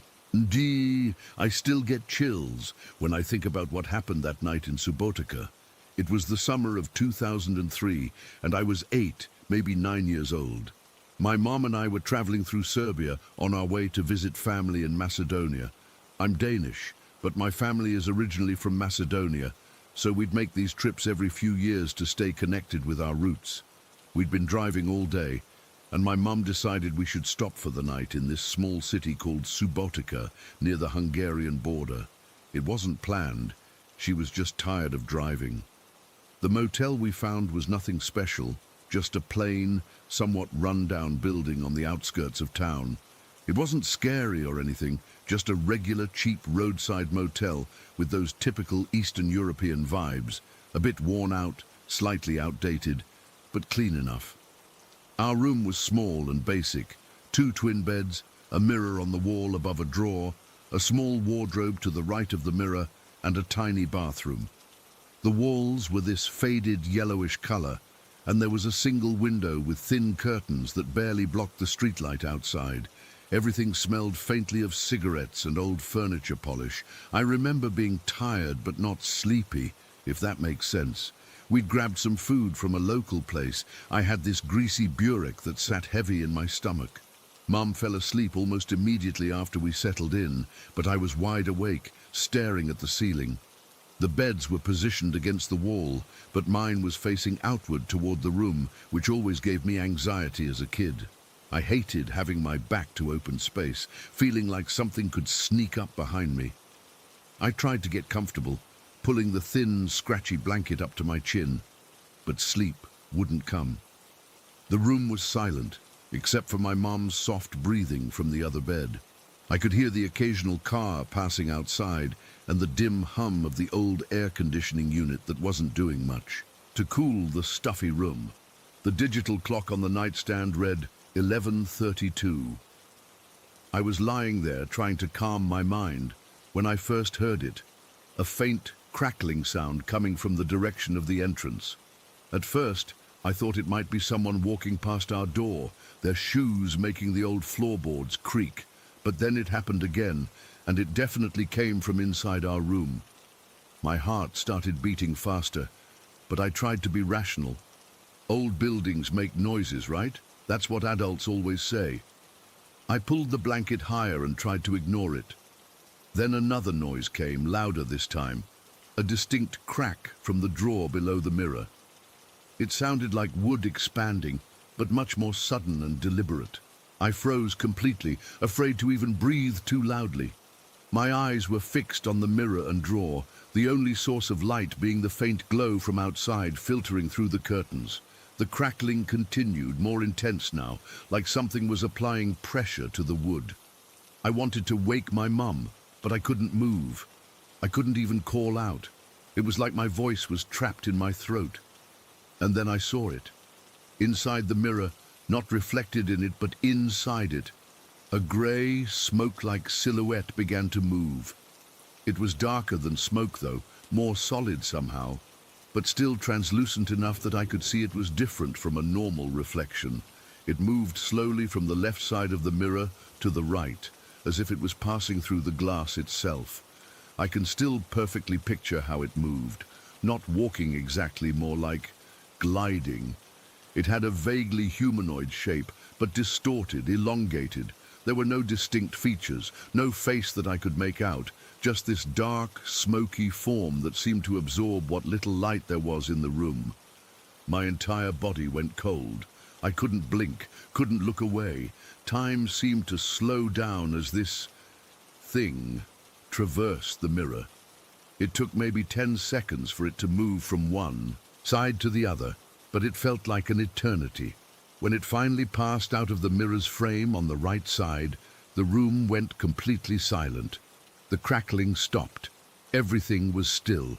For a few seconds, I thought maybe it was over, whatever it was. Then came the bang, The wardrobe to the right of the mirror suddenly shook violently, like someone had slammed into it with massive force. The doors rattled, and I swear I could see them bulge outward for a split second. The sound was so loud in the quiet room that I'm still amazed my mum didn't wake up. It was like something had moved from the mirror into the wardrobe and was now trapped inside, angry and violent. After that bang, there was nothing. No more sounds, no movement. Just the silent room and my heart pounding so hard I thought it might break my ribs. I couldn't move. I couldn't scream. I just lay there, staring at the wall, the wardrobe, the mirror, waiting for something else to happen. Nothing did, but I didn't sleep. I couldn't. I stayed awake, completely still, watching and waiting until the first light of dawn started to show through the curtains. When morning finally came, I was exhausted but too scared to close my eyes. My mom woke up refreshed, completely unaware of what had happened. She commented that I looked tired, and I just mumbled something about not sleeping well. I didn't tell her what I'd seen. Who would believe an 8-year-old kid talking about smoke people moving through mirrors? Besides, in my family, boys were supposed to be tough. My dad and uncles were always going on about manning up and not being afraid of things. I was already the sensitive kid who got scared too easily. This would just confirm what they all thought. So, I kept quiet. We had breakfast, checked out, and continued our journey. I remember sitting in the car, looking back at that motel as we drove away, wondering if whatever was in that room was still there, waiting for the next person to witness it. For years, I didn't tell anyone. I tried to convince myself it was just my imagination, a trick of the light or a half-dream. But I knew it wasn't. I was fully awake, and what I saw was real. When I was around 16, I finally worked up the courage to mention it to my mom. We were talking about our trips to Macedonia, and I casually brought up that motel in Subotica. I described what happened, trying to sound matter-of-fact about it, though my palms were sweating just recalling the memory. She laughed it off, saying I must have had a vivid nightmare or that my imagination had run wild because I was in a strange place. "Kids see all sorts of things that aren't there," she said, patting my arm like I was still that little boy. The dismissal hurt, but it wasn't unexpected. The thing is, I know what I saw wasn't a dream or my imagination. I've had nightmares before, plenty of them, and this was different. In nightmares, things are distorted, exaggerated, and they fade quickly. This memory has stayed crystal clear for over 20 years. Since then, I've done some research on the area, trying to find any local legends or stories about hauntings in Subotica, but I've never found anything specific to that motel. I've read about various Balkan folklore entities. There are plenty of stories about demons and spirits in Slavic cultures, but nothing that exactly matches what I experienced. I've tried to rationalize it countless times. Maybe it was just shadows from passing cars, but the way it moved was too deliberate, too contained within the mirror itself. Could it have been smoke from a cigarette? No, it was too dense, too purposeful in its movement. A reflection of someone walking past outside? Impossible given the angle of the mirror and the position of the window.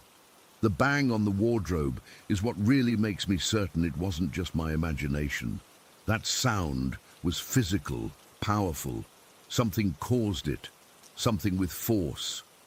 Sometimes I wonder if I should try to find that motel again. It's probably still there. Places like that tend to stay in business forever in those parts of Europe. But another part of me is terrified at the thought of staying in that room again, of possibly encountering whatever entity I saw that night. What bothers me most isn't just what I saw, but the feeling that came with it. There was something malevolent about that smoky figure. It wasn't just passing through. It felt like it was aware, deliberate, like it knew I was watching it. And the violence of that bang on the wardrobe, that wasn't random. It felt like a message, a warning maybe. I'm 30 now, and I still sleep with my back to the wall. I still can't look too long at mirrors in dark rooms, And I've never stayed in another motel in Serbia. Friends think I'm just being quirky or superstitious, but they didn't see what I saw. I don't know what it was, a ghost, a demon, or something else entirely. I don't know why it appeared to me that night or what it wanted. All I know is that for a few minutes in a dingy motel room in Subotica, something from beyond our normal understanding of reality revealed itself to me. It moved through solid glass like it was nothing and left with a display of physical force that still makes my skin crawl when I think about it. Maybe someone here has experienced something similar, or knows what this entity might have been. I've carried this memory alone for so long, always questioning if I really saw what I think I saw. But in my heart, I know the truth. Something was in that room with us that night. Something that shouldn't exist in our world, but does. And sometimes, in my darkest moments, I wonder if it's still there, moving through that mirror, night after night, waiting for the next terrified child to witness its passage. Story 11. I never believed in the paranormal until I moved into that house in Quebec. It's been 13 years now, and I'm still trying to make sense of what my family and I experienced there. I'm not some ghost hunter or paranormal enthusiast, just a regular person who encountered things I can't explain. I've kept most of this to myself because, honestly, who would believe me? But I need to get this off my chest. We moved in back in 2011. It was a fairly new house, less than 20 years old at the time. Nothing special about it. Just a typical suburban home with 3 bedrooms, 2 bathrooms, a finished basement.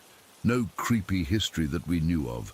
No murders, no tragedies, nothing that would make you think twice about moving in. The first incident happened about 3 months after we settled in. I was lying in bed one night, almost asleep, when I heard it, this weird gibberish right above my head. It wasn't a dream. I was fully awake and aware of my surroundings. The voice was speaking rapidly in what sounded like some twisted language, the tone harsh and angry. I froze, unable to move, just listening to this thing hovering above me. After what felt like forever, but was probably only 30 seconds, it stopped. I didn't sleep that night. The next morning I was making breakfast when my mom came downstairs looking exhausted. Before I could even ask what was wrong, she said, "Did you hear anything weird last night?" My stomach dropped. I asked her what she meant, and she described hearing demonic laughter in her bedroom, not outside, not from another room, but right there in the room with her.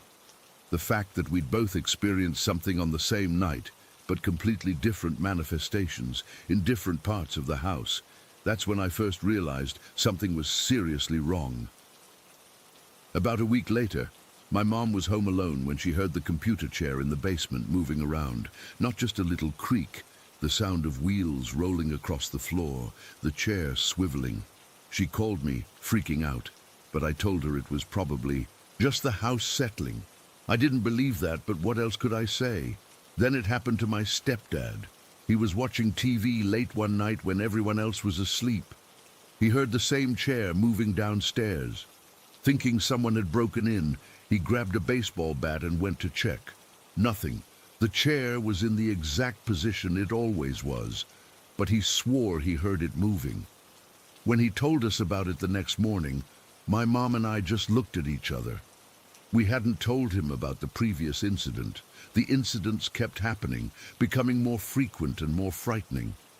One day, my mom was climbing the stairs when she heard someone whisper, "Mom," directly into her ear. She spun around, thinking it was me or my sister, but she was completely alone. Another time, she was walking through the living room when she felt this unnatural cold pass through her body. Not like a draft, but like something physically moved through her. She said it felt evil, malicious. Objects started moving on their own. My sister's cell phone was pushed off the bathroom counter while she was doing her makeup. Nobody else was in the room. The kitchen faucet turned on by itself while my mom was cooking dinner, full blast without anyone near it. We started to joke nervously about our roommate, but deep down, we were terrified. The footsteps were the worst. We'd hear them at all hours, heavy steps walking across the upstairs hallway when everyone was downstairs, or creeping up the basement stairs when nobody was down there. Sometimes they'd be accompanied by the sound of doors opening and closing, though the doors themselves never moved. My stepdad, who had been the most skeptical among us, finally admitted something wasn't right after hearing what sounded like someone running down the hallway at 3 in the morning. There was this one spot at the bottom of the stairwell where we'd often hear growling, not like a dog, deeper, more guttural, almost human, but wrong. My sister refused to go near that area after dark. Even our dog would avoid it, which was particularly unsettling. I'll never forget the night I saw it. I was up late studying for finals. Everyone else was asleep. Around 2 in the morning, I went to the kitchen to get some water. As I was heading back to my room, I saw something at the end of the hallway. A transparent human outline, slightly taller than an average person. It wasn't misty or cloudy like you see in movies. It was more like heat waves rising from pavement, but in the shape of a person. The strangest part was these yellowish spots clustered on what would have been its chest area. It just stood there, observing me. I couldn't move or speak. After what felt like minutes, but was probably only seconds, it turned and moved toward my dad's old bedroom. He had passed away years before we moved in. It didn't walk. It sort of glided. Then it was gone. I didn't tell anyone for days. What would I say? Hey, I saw a ghost with yellow spots on its chest? It sounds ridiculous even now. But when I finally told my mum, she got really quiet and asked if it went toward my dad's old room. When I said yes, she started crying. Apparently she'd seen the same figure a month earlier, but didn't want to scare us. The most disturbing experiences happened to both my mum and sister, independently of each other. My sister was the first. She woke up one night feeling like someone was sitting on her chest. She couldn't move or scream. Classic sleep paralysis, I thought. But then she described feeling hands pressing down on her shoulders, pinning her to the bed. She said she could feel breath on her face, smell something rotten. This happened multiple times over several months. Then my mom experienced the exact same thing. She described it as an overwhelming weight on her body, hands gripping her arms, and hot breath on her neck. The statistical likelihood of 2 people experiencing identical sleep paralysis in the same house, with the same specific details, is incredibly small, too small to be coincidence. One day, while cleaning, my mum found something strange. The previous owners had left small angel statues tucked into the corners of several windows. We'd never noticed them before because they were partially hidden by the curtains. She also found handwritten blessing letters in the back of kitchen drawers. It made us wonder, what had the previous owners experienced? What did they know that we didn't? We tried sage, prayers, salt lines, all the stuff you read about online. Nothing worked. The activity would lessen for a while, then come roaring back worse than before. We considered moving, but financially it wasn't an option. So we learned to live with it, as insane as that sounds. One incident I still can't explain happened during a family dinner. We were all sitting at the table when a glass suddenly slid across the surface and crashed to the floor. Not tipped over, it literally moved horizontally about 10 inches before falling. We all saw it. There was no water under it, no slope to the table, nothing that could explain the movement. My stepdad, who had been trying to find logical explanations for everything, just got up and left the room. He didn't talk about it afterward. The basement became a no-go zone after dark. Even during the day, none of us liked being down there alone. The feeling of being watched was overwhelming. My sister swore she saw shadows moving in her peripheral vision whenever she did laundry down there. The temperature would drop drastically in certain spots, so cold you could see your breath, then return to normal a few feet away. What bothers me most about our experiences is how they defy conventional explanation. We weren't suggesting things to each other. we were all experiencing the same phenomena independently. My stepdad would hear the computer chair moving, and only later would my mum mention she'd heard it too. I'd feel uneasy in a certain spot, only to discover my sister avoided that same area. None of us were mentally ill or prone to hallucinations. We weren't taking medications that could cause side effects. We weren't suggestible people looking for ghosts. We were just a normal family caught in an abnormal situation. The house had no tragic history that we could uncover. No one had died there. It wasn't built on ancient burial grounds or anything like that. It was just a regular house in a regular neighborhood, which somehow makes it all the more terrifying. If this could happen in our home, it could happen anywhere. 13 years later, and the activity still hasn't stopped completely. It's less frequent now, but still present.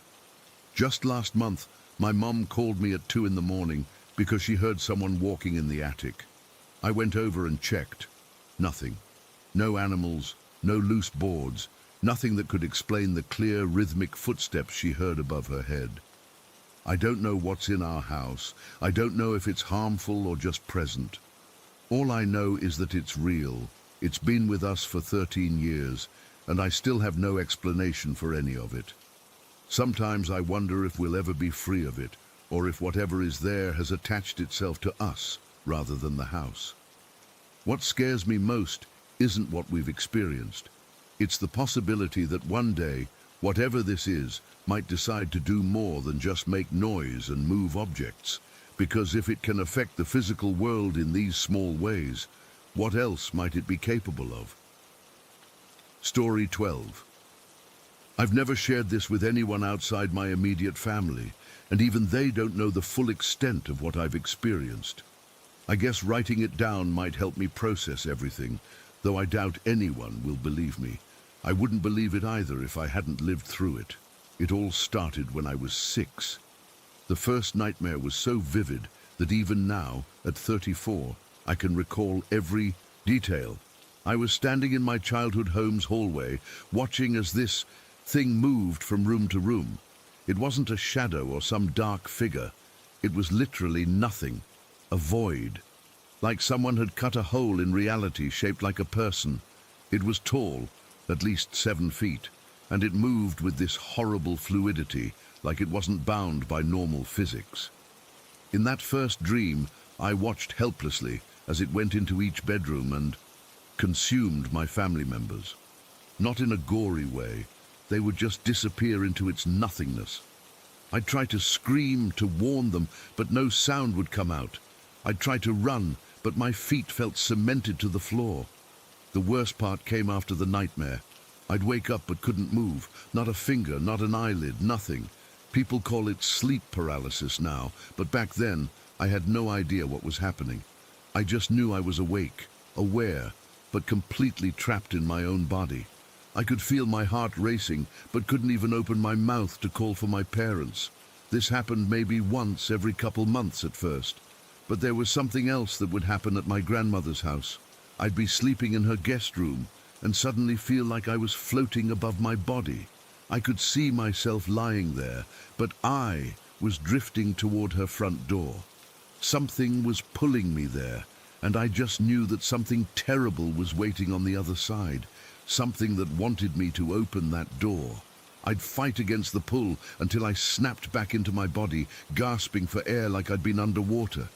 My parents took me to doctors who said it was just night terrors. My grandmother, though, she looked at me differently after I told her. She started hanging these weird little charms above the doors in her house. She never explained why. As I got older, the sleep paralysis got worse, more frequent, more intense. By the time I was in high school, it was happening at least once a week. And that's when the void thing started showing up during these episodes. The first time it was just standing in the far corner of my room. I could sense it more than see it, this absence of anything, watching me. I couldn't move, couldn't scream, just had to lie there until it was over. With each episode, it would be closer to my bed. First the corner, then by my dresser, then at the foot of my bed. The progression was so gradual that it almost seemed calculated, like it was testing how much I could handle. The worst night, God, I still get goosebumps thinking about it, happened when I was 21. I was living in my first apartment after college. It was summer, and I remember waking up feeling unbearably hot. Not just warm, but like I was burning up from the inside. My skin felt like it was going to blister. I opened my eyes, and there it was, standing right beside my bed, the void creature from my childhood nightmare, but now it had a single, burning red eye in the center of where a face should be. The entire room had this deep red haze, like everything was being viewed through blood-tinted glass. And there was this sound, this awful static noise that somehow formed patterns that almost sounded like speech, like it was trying to communicate, but the words were just beyond my comprehension. The weirdest part? I wasn't scared. After years of terror, in that moment, I felt nothing. Like my capacity for fear had been completely drained. I just stared at its burning eye, and then, for reasons I still can't explain, I closed my eyes and went back to sleep. When I woke up the next morning, my sheets were soaked through with sweat, and my air conditioning unit had stopped working. After that night, the visits stopped, completely. For years, I had normal sleep. I got married at 25 to a guy I met through work. Things were good, or so I thought. Looking back, there were signs the relationship wasn't healthy, but I ignored them. When I was 30, my husband started working overnight shifts at the hospital. I was alone in our house most nights, which I actually preferred by then. Our marriage had deteriorated to the point where the silence was more comfortable than his presence. One particularly hot night in August, I woke up around 3 in the morning. The bedroom felt stuffy, and I realized the ceiling fan had stopped working. I figured it was a power outage, so I sat up, confused and disoriented. That's when I heard it, a low, quiet growl coming from under my bed. My blood turned to ice. That sound wasn't like anything a normal animal would make. It was too deliberate. I froze, not daring to move, hoping I was just hearing things. Then the growl came again, louder this time, and I knew I needed to get out of that room. I threw off the covers and jumped out of bed in one motion, sprinting to the bedroom door. When I yanked it open, I was hit with the same deafening roar from my childhood nightmares. That terrible static-filled sound that was almost like speech, but too distorted to understand. And just like in my encounter at 21, everything turned blood red. The hallway, the walls, the floor, all bathed in this pulsing crimson light. I ran down the hallway toward the living room, desperate to get to the front door, but when I burst through the doorway at the end of the hall, I found myself back in my bedroom, the same stuffy, red-tinted bedroom I'd just fled from. Panic took over. I ran out again, faster this time, certain that if I just moved quickly enough, I could break whatever loop I was caught in. But no, through the door, back in the bedroom, again and again and again. I must have done this at least 5 times, each attempt more frantic than the last. On what felt like my 6th or 7th try, I stopped at the bedroom doorway and just stood there, breathing hard, trying to figure out what to do.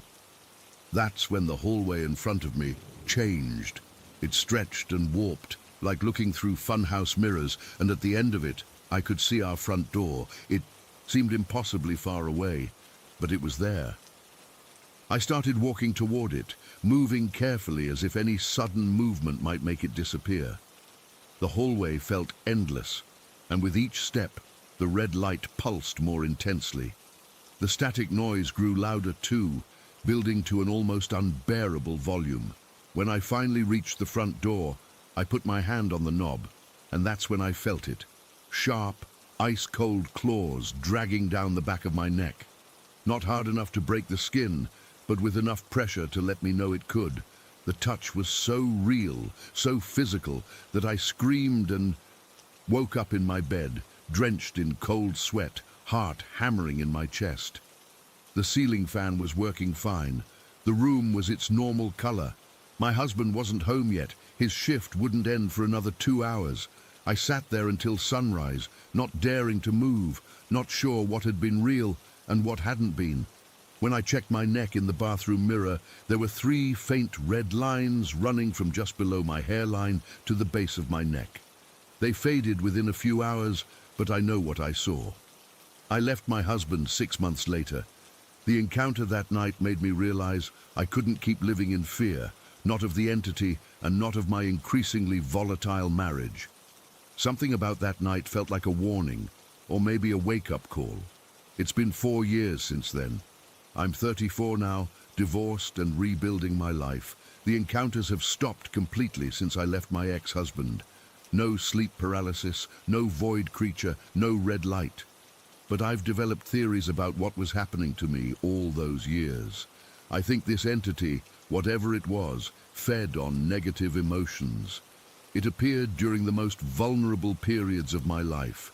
Childhood anxiety, the stress of my first time living alone, and then during my toxic marriage. It seemed to gain strength from my fear, my unhappiness, my sense of being trapped. The night with the red eye, when I felt no fear, it couldn't feed. And after I escaped my marriage and started healing, there was nothing left for it to consume. But I still sleep with a light on. I still check under my bed sometimes. And I still wake up in a cold sweat when my ceiling fan makes that slight clicking noise as it rotates. The rational part of me wants to believe it was all just sleep paralysis, stress-induced hallucinations, my mind playing tricks during vulnerable moments. But those red marks on my neck, and the way my grandmother looked at me when I told her about my dreams, and that burning red eye staring down at me, I know something was visiting me. Something that exists in the spaces between reality. And even though it's been gone for years, I can't shake the feeling that it's still out there waiting for me to become vulnerable again. Waiting for a moment of weakness when it can slip back into my life. The worst part is not knowing if it's gone for good or if it's just biding its time. All I know is that I never want to see that crimson haze again, never want to hear that static speech, never want to feel those cold claws on my skin. Some nights, when I'm drifting off to sleep, I swear I can feel the temperature in my room starting to rise, and I wonder if tonight will be the night it returns. Story 13. I've never really told this story in full before. I'm not sure if I've been afraid to put it into words or if I just couldn't find the right ones. It's been about 25 years now, and I still wake up sometimes with my heart racing, thinking I can smell that musty, sulfuric scent again. I guess enough time has passed that I can try to explain what happened to me that night in my old farmhouse. I moved to rural Oregon in my late 20s, looking for peace and quiet after spending most of my life in Seattle. I found this century-old farmhouse about 30 miles from the nearest real town, just a weathered 2-story place with creaky floors and drafty windows, surrounded by fields and a small patch of woods. The realtor practically gave it away, said the previous owners had personal reasons for leaving so suddenly. I should have asked more questions. I should mention that I've always been sensitive to things most people don't notice. It started after this horrible car accident when I was 19. Head-on collision with a drunk driver on a rainy night. I was technically dead for almost 2 minutes before the paramedics brought me back. After that, I started sensing presences, sometimes seeing shadowy figures in my peripheral vision, occasionally hearing whispers that weren't really there.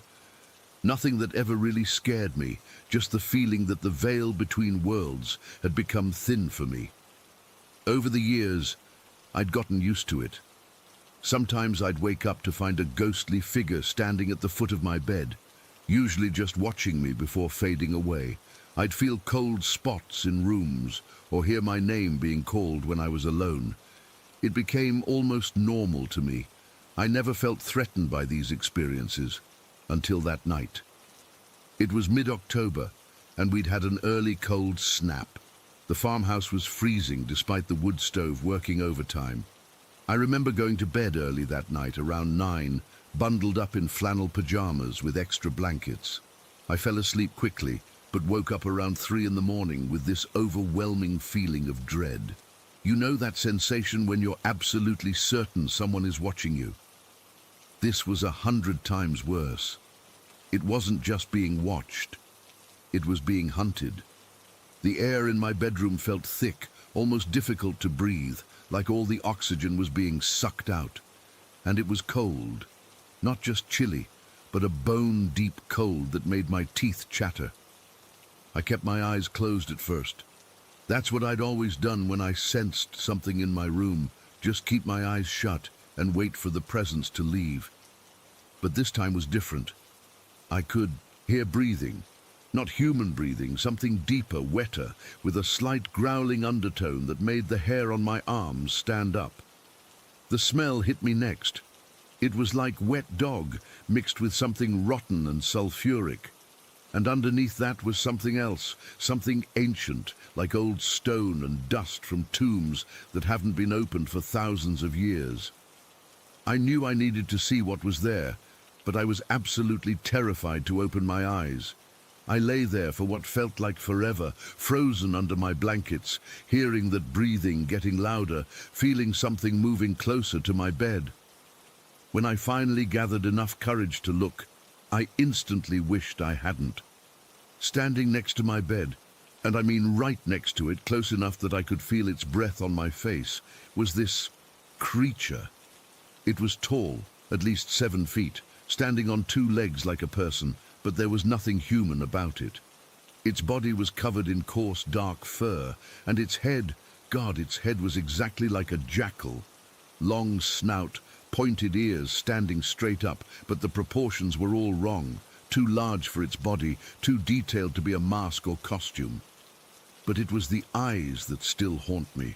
They were glowing yellow, not reflecting light like an animal's eyes might, but actually emitting this sickly yellow light that illuminated parts of my bedroom.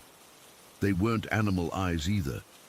There was an intelligence there, an ancient malevolence that felt like it was seeing straight through me, reading my thoughts, measuring my soul. It opened its mouth slightly, and I saw rows of teeth that seemed too numerous, too sharp. Thick, ropey drool dripped from its jaws onto my bedspread.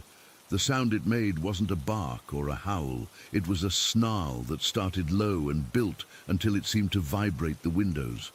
I couldn't move. I couldn't scream. It was like sleep paralysis, but I knew I was fully awake. My heart was pounding so hard I thought it might burst. The thing just stood there staring down. At me, its breath coming in hot, putrid gusts against my face. I remember thinking with absolute clarity, this is how I die. Something in my mind connected it to images I'd seen of Anubis, the Egyptian jackal god, but this was no deity. This thing radiated evil, like it was made of darkness itself. It reminded me of every demon from every horror movie I'd ever seen, but 1,000 times worse because it was real, standing in my bedroom, watching me with those glowing eyes. I don't know what made me do what I did next. Maybe some survival instinct kicked in, or maybe I remembered something I'd read about facing supernatural entities. I closed my eyes tight and started whispering, "Go away, go away, go away," over and over like a mantra, a prayer, a desperate plea. The creature made a sound then, something between a laugh and a growl, and I felt it lean even closer. The stench was overwhelming. I could feel its fur brushing against my arm where it had slipped out from under the covers.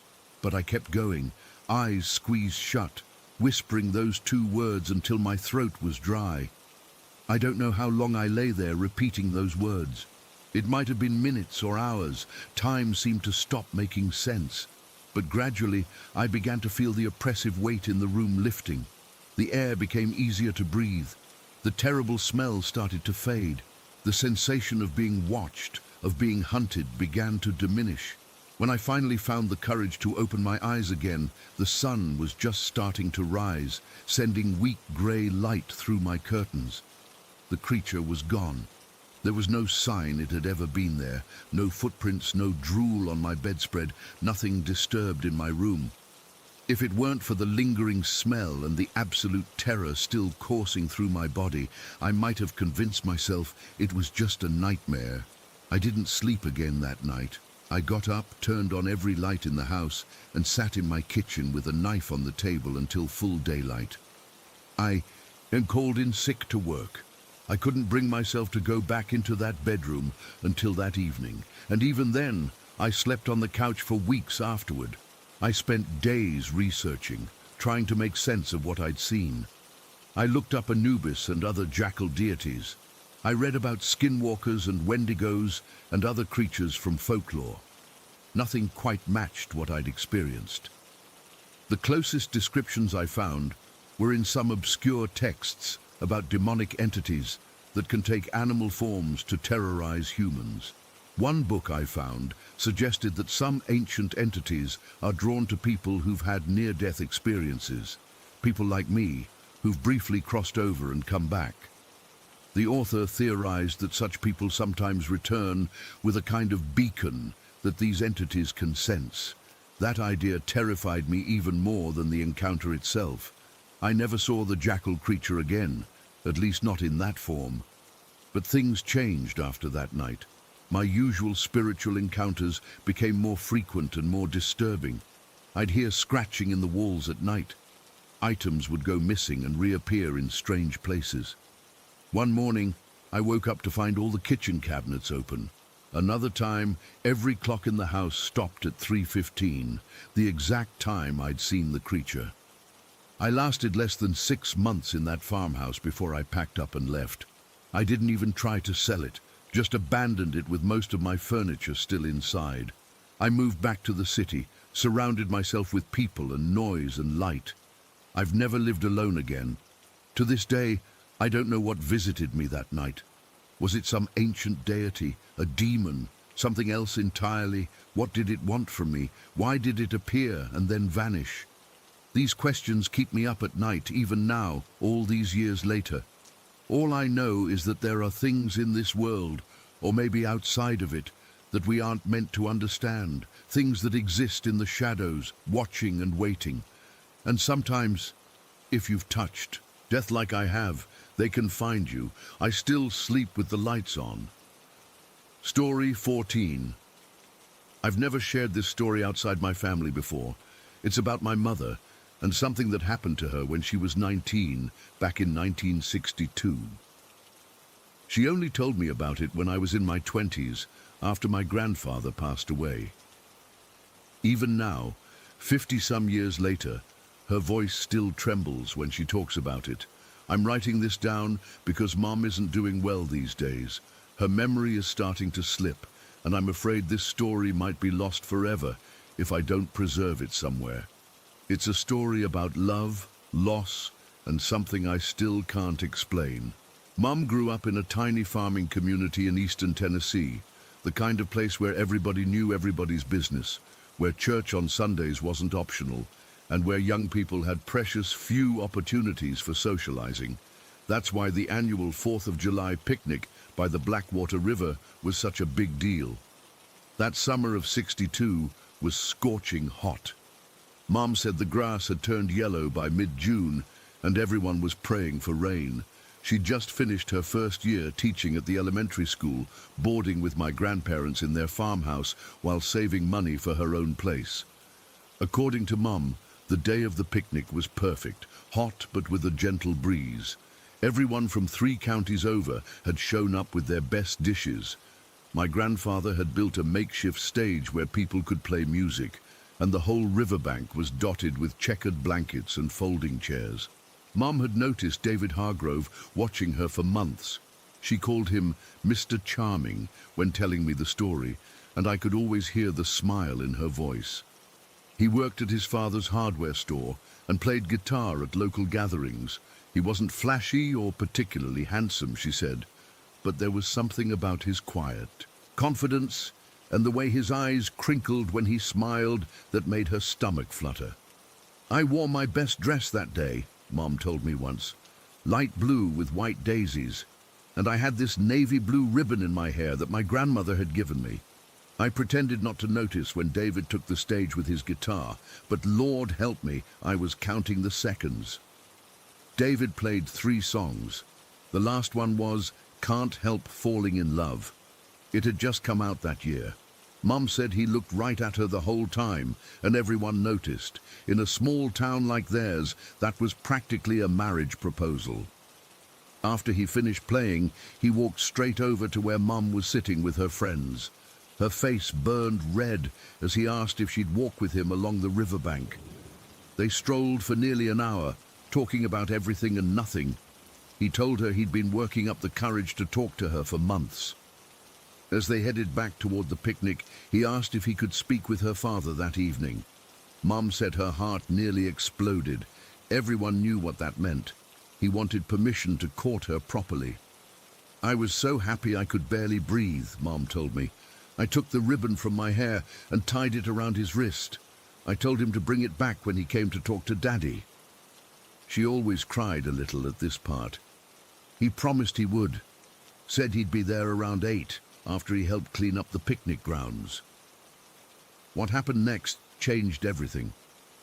As the afternoon wore on, some of the younger men decided to swim in the river to cool off. David joined them. Mum was helping pack up leftovers with the other women when she heard the shouting. The Blackwater River had dangerous currents that locals knew to avoid. But there had been a drought, and the river was running lower than usual, making it seem safer than it was. Somehow David had gotten caught in an undertow near the bend. 2 men dove in after him, but the murky water made it impossible to see. By the time they realized he wasn't coming up on his own, it was too late. They searched until dark, then again at first light the next day, and for 6 days after that. On the 7th day, they found his body washed up nearly 2 miles downstream. Mum wasn't allowed to see him, but my grandfather, who helped with the recovery, told her later that the navy blue ribbon was still tied around his wrist. The funeral was held 3 days later. Mum said she felt hollow, like someone had scooped out everything inside her. She couldn't eat, couldn't sleep. The worst part was that her grief felt inappropriate to some. They hadn't even been officially courting. But to her, it felt like losing a future she'd only just discovered was possible. 2 weeks after the funeral, Mum found David's guitar at her doorstep with a note from his parents. They said he'd talked about her so much, and they wanted her to have it. Mum had never played an instrument in her life, but she taught herself using a book from the library. She said it made her feel closer to him somehow. That's when the strange things started happening. It began with the music. Mum would wake up in the middle of the night to the sound of a guitar playing softly. At first, she thought it was the wind or her imagination. But after the 3rd night, she recognized the melody. Can't Help Falling in Love, the last song David had played at the picnic. It sounded just like him, she told me once. That same little hesitation before the chorus, the way he'd rush certain parts and slow down others. It wasn't perfect, but it was him.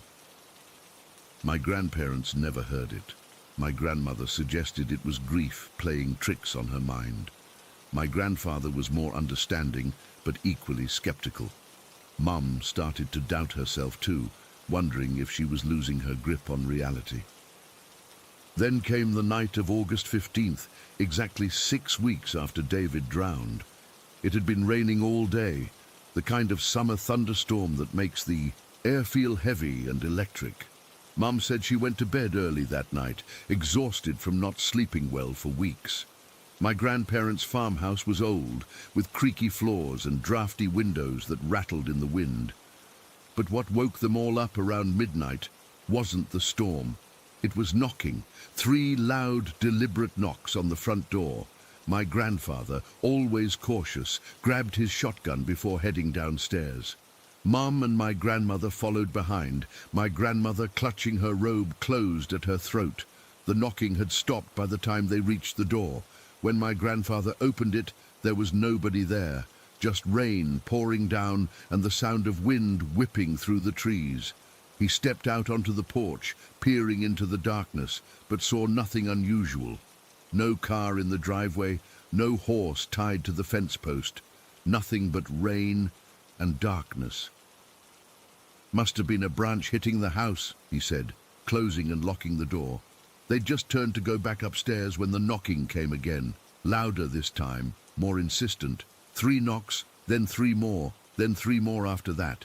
My grandfather yanked the door open so quickly that the hinges creaked in protest. Again, there was nobody there. But this time, something was different. The door was closed when the knocking started.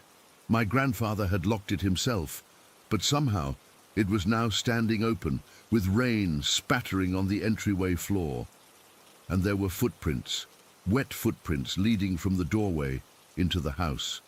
Men's boot prints, about David's size, my grandfather later admitted. They led past where the 3 of them stood frozen, toward the living room where David's guitar was propped against the wall. Mum said she couldn't breathe. My grandmother started praying under her breath. My grandfather, a practical man who'd never believed in ghost stories, followed the footprints with his shotgun still clutched in his hands. The footprints stopped at the guitar, and as they watched, a single string vibrated as if plucked by an invisible finger. Then another. Then, unmistakably, the opening notes of "Can't Help Falling in Love." "David?" Mom whispered. The music stopped abruptly.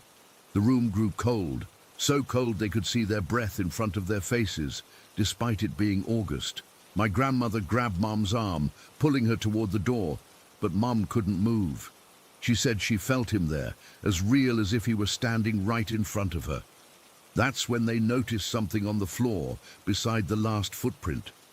A navy blue ribbon, soaking wet, as if it had just been pulled from the river. The same ribbon Mom had tied around David's wrist. The same ribbon that had been buried with him 6 weeks earlier. The cold vanished as suddenly as it had appeared. The footprints began to fade, evaporating before their eyes until there was nothing left but the damp ribbon on the floor. My grandfather insisted there must be some logical explanation, someone playing a cruel prank perhaps. But who would do such a thing, and how would they have gotten David's ribbon from his grave? How had they opened a locked door without making a sound? How had they made those footprints disappear? Mum kept the ribbon in a small box in her dresser drawer. I saw it once when I was little, faded navy blue, frayed at the edges. I didn't understand its significance then. She also kept David's guitar, though she eventually stopped playing it. For months after that night, Mom said she would sometimes hear the faint strumming of a guitar, always playing the same song, always stopping at the same place, right before the final chorus, as if waiting for a verse that would never come. An unfinished serenade. The music eventually faded, appearing less and less frequently until it stopped altogether around Christmas that year. Mom met my father the following spring. Life moved on, as it always does. But she never forgot David, or what happened that rainy night in August.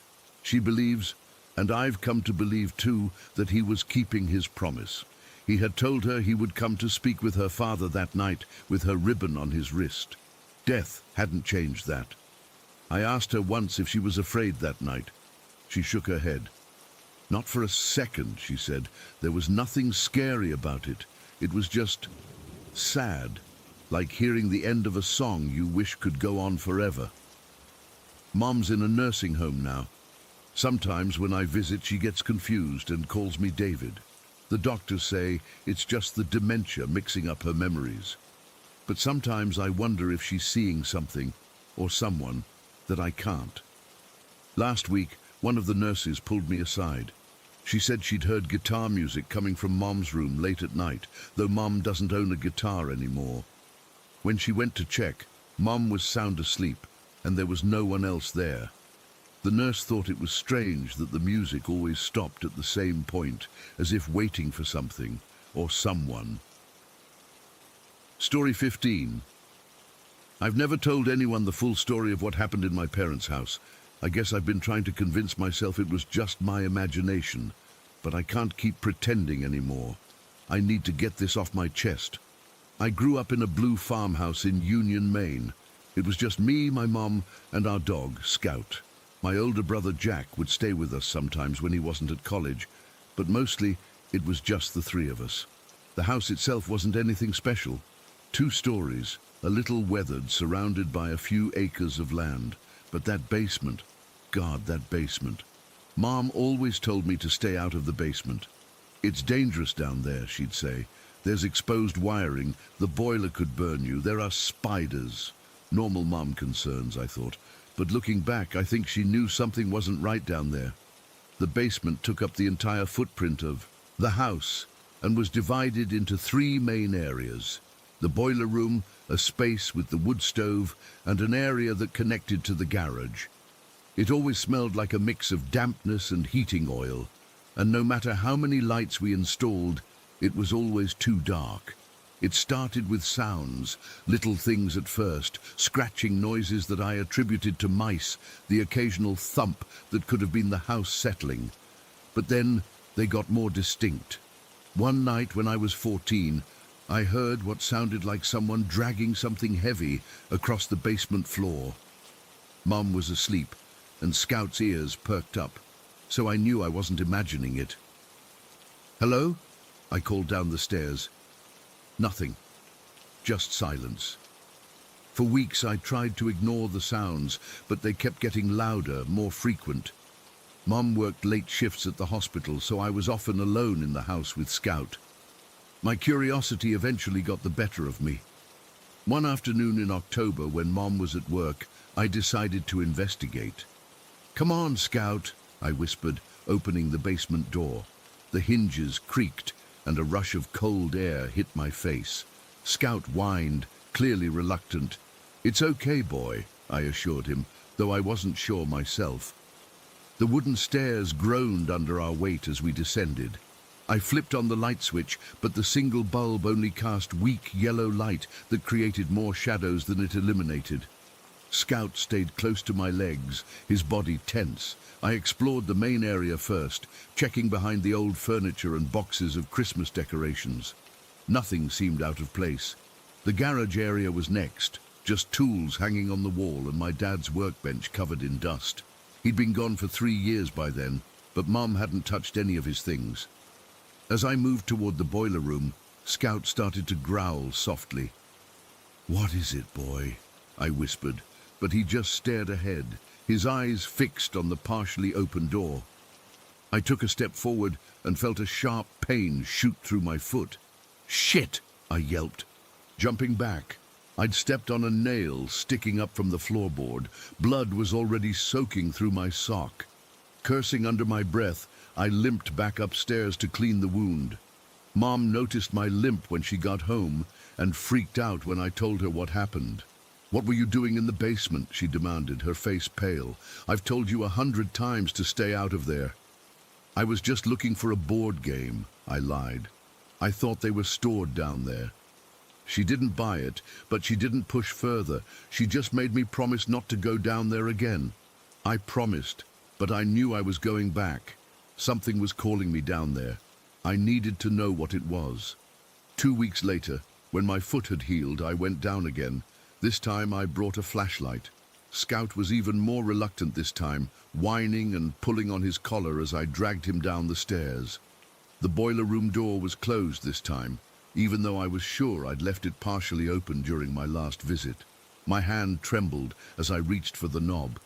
Scout was practically vibrating with tension beside me. When I pushed the door open, the flashlight beam caught something in the corner, a small dark shape that seemed to shift and then disappear. I blinked, and it was gone. Probably just a shadow, I told myself, moving the light around the room. The boiler sat like a metal beast in the center, pipes extending from it like tentacles into the walls and ceiling. The room was surprisingly clean compared to the rest of the basement. No cobwebs, no dust. Almost like someone had been maintaining it. As I scanned the room with my flashlight, I heard it. A low, drawn-out moan that seemed to come from inside the boiler itself. Scout's hackles rose immediately, and he let out a growl that made the hair on my arms stand up. "Hello?" I called out, my voice cracking. "Is someone there?" The moan came again, louder this time, and Scout barked sharply before backing toward the door, his tail between his legs. That's when I saw it, a small handprint on the boiler's metal surface, a child's handprint, fresh, like someone had just touched it with wet paint. I didn't wait to see more. I turned and ran, Scout right beside me, taking the stairs 2 at a time. I slammed the basement door shut behind us and slid down against it, my heart pounding so hard I thought it might burst from my chest. I didn't tell Mom what I'd seen. How could I? She'd think I was making it up, or worse, that I was losing my mind. Instead, I started researching the history of our house, looking for any stories of accidents or deaths, particularly involving children. But Union is a small town, and records from before the 1970s were sparse. I found nothing.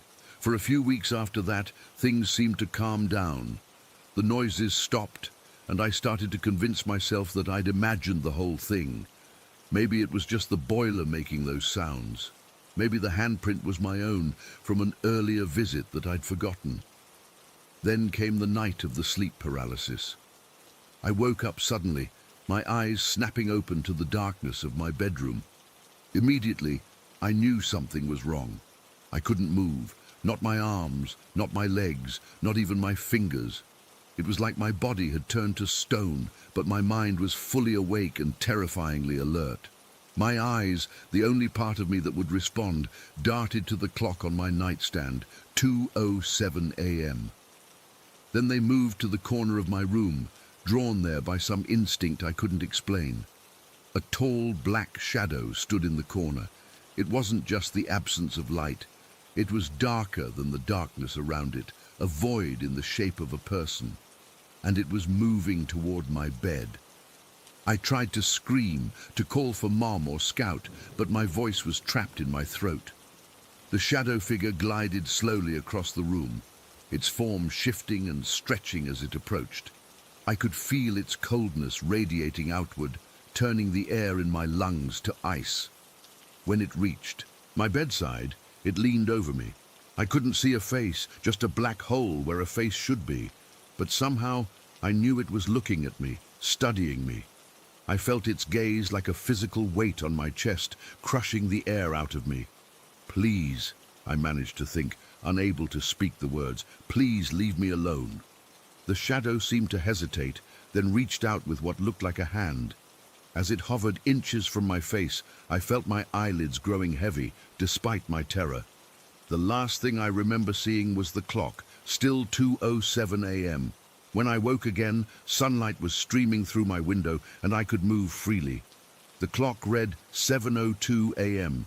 5 hours had passed, but the digital display seemed to mock me.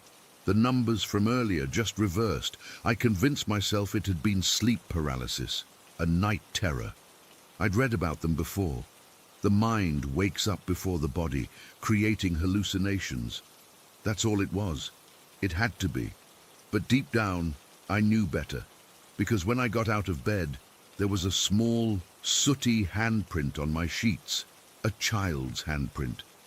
After that night, I became obsessed with finding out what was in our house. I couldn't eat, couldn't sleep. Every noise made me jump.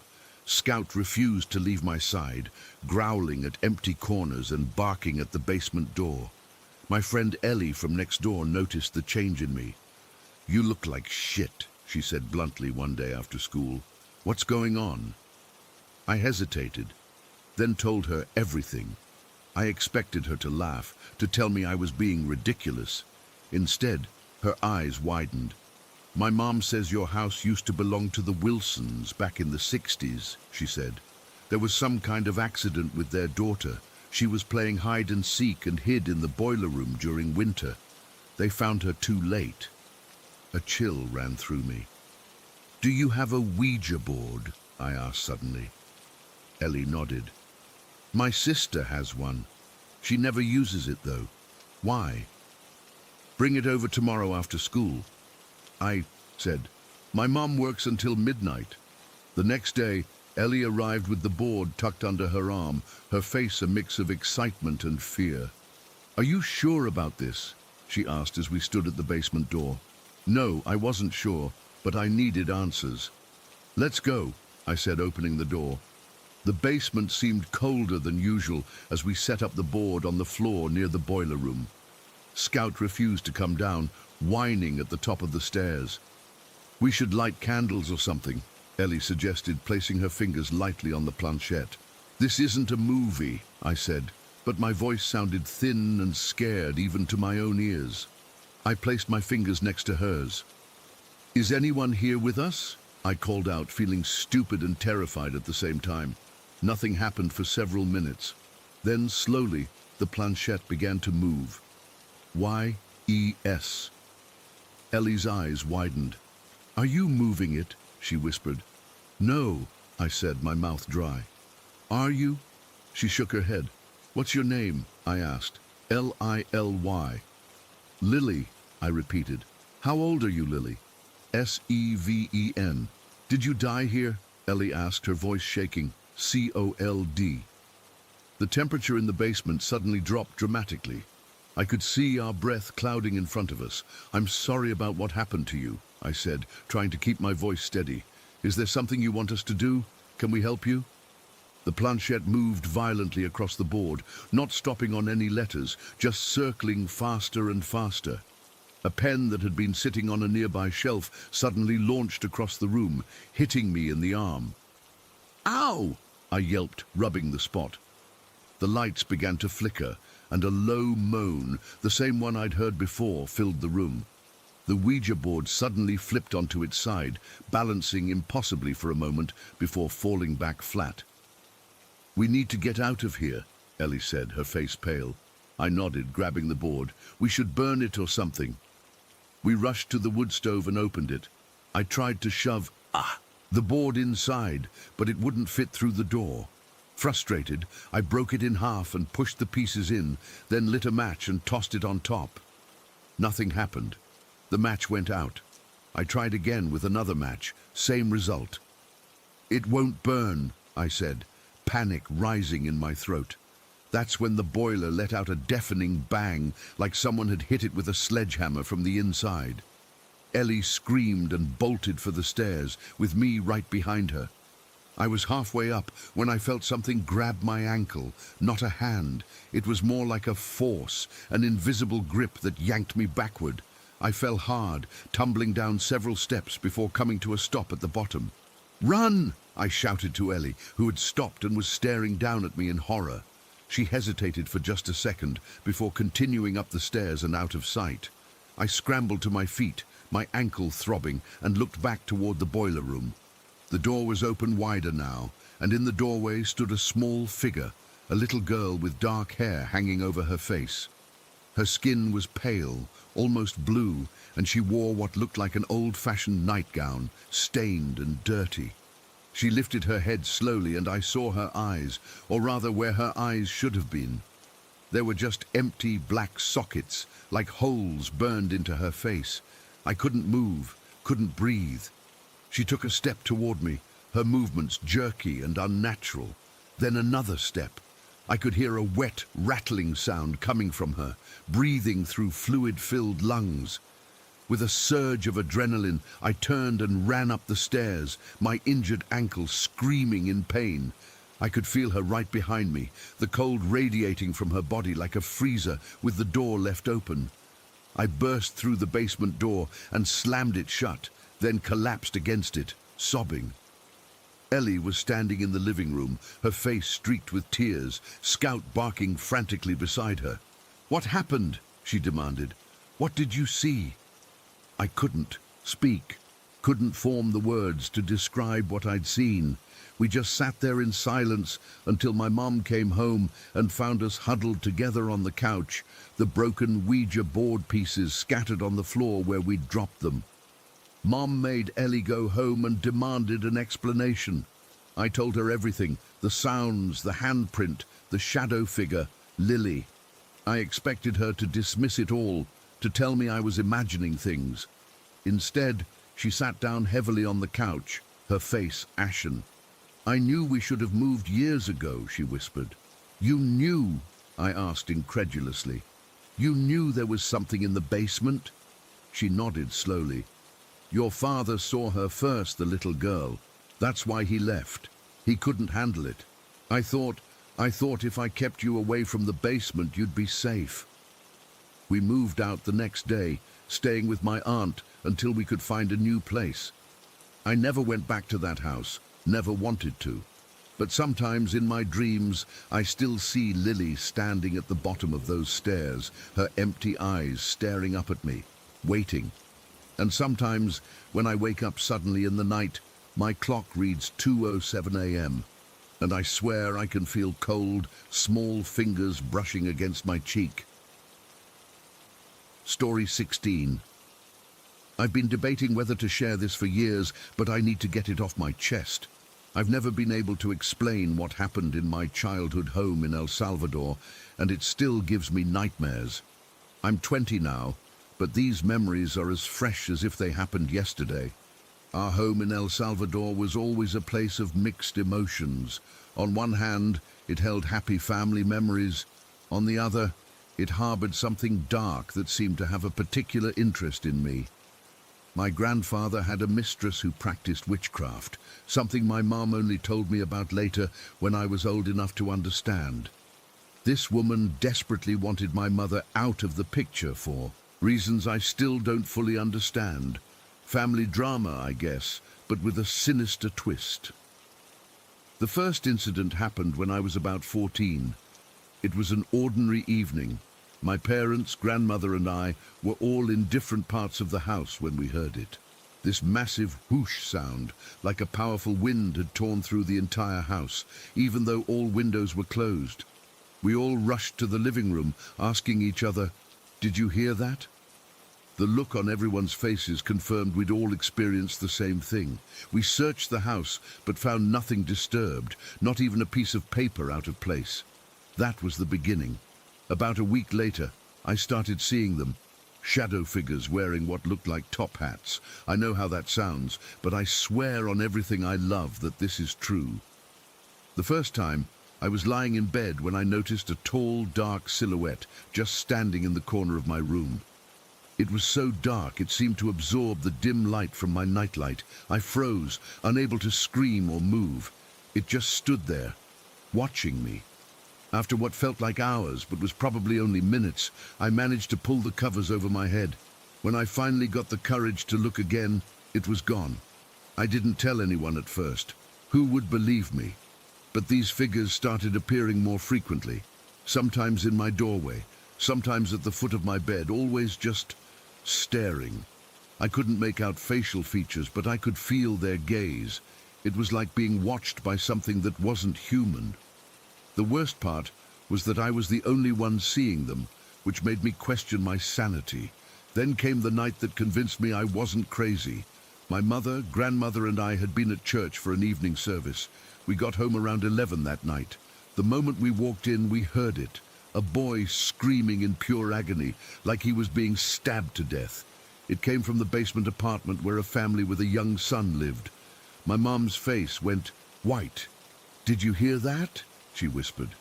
My grandmother was already heading toward the basement door. "We need to check on them," she said, her voice shaking.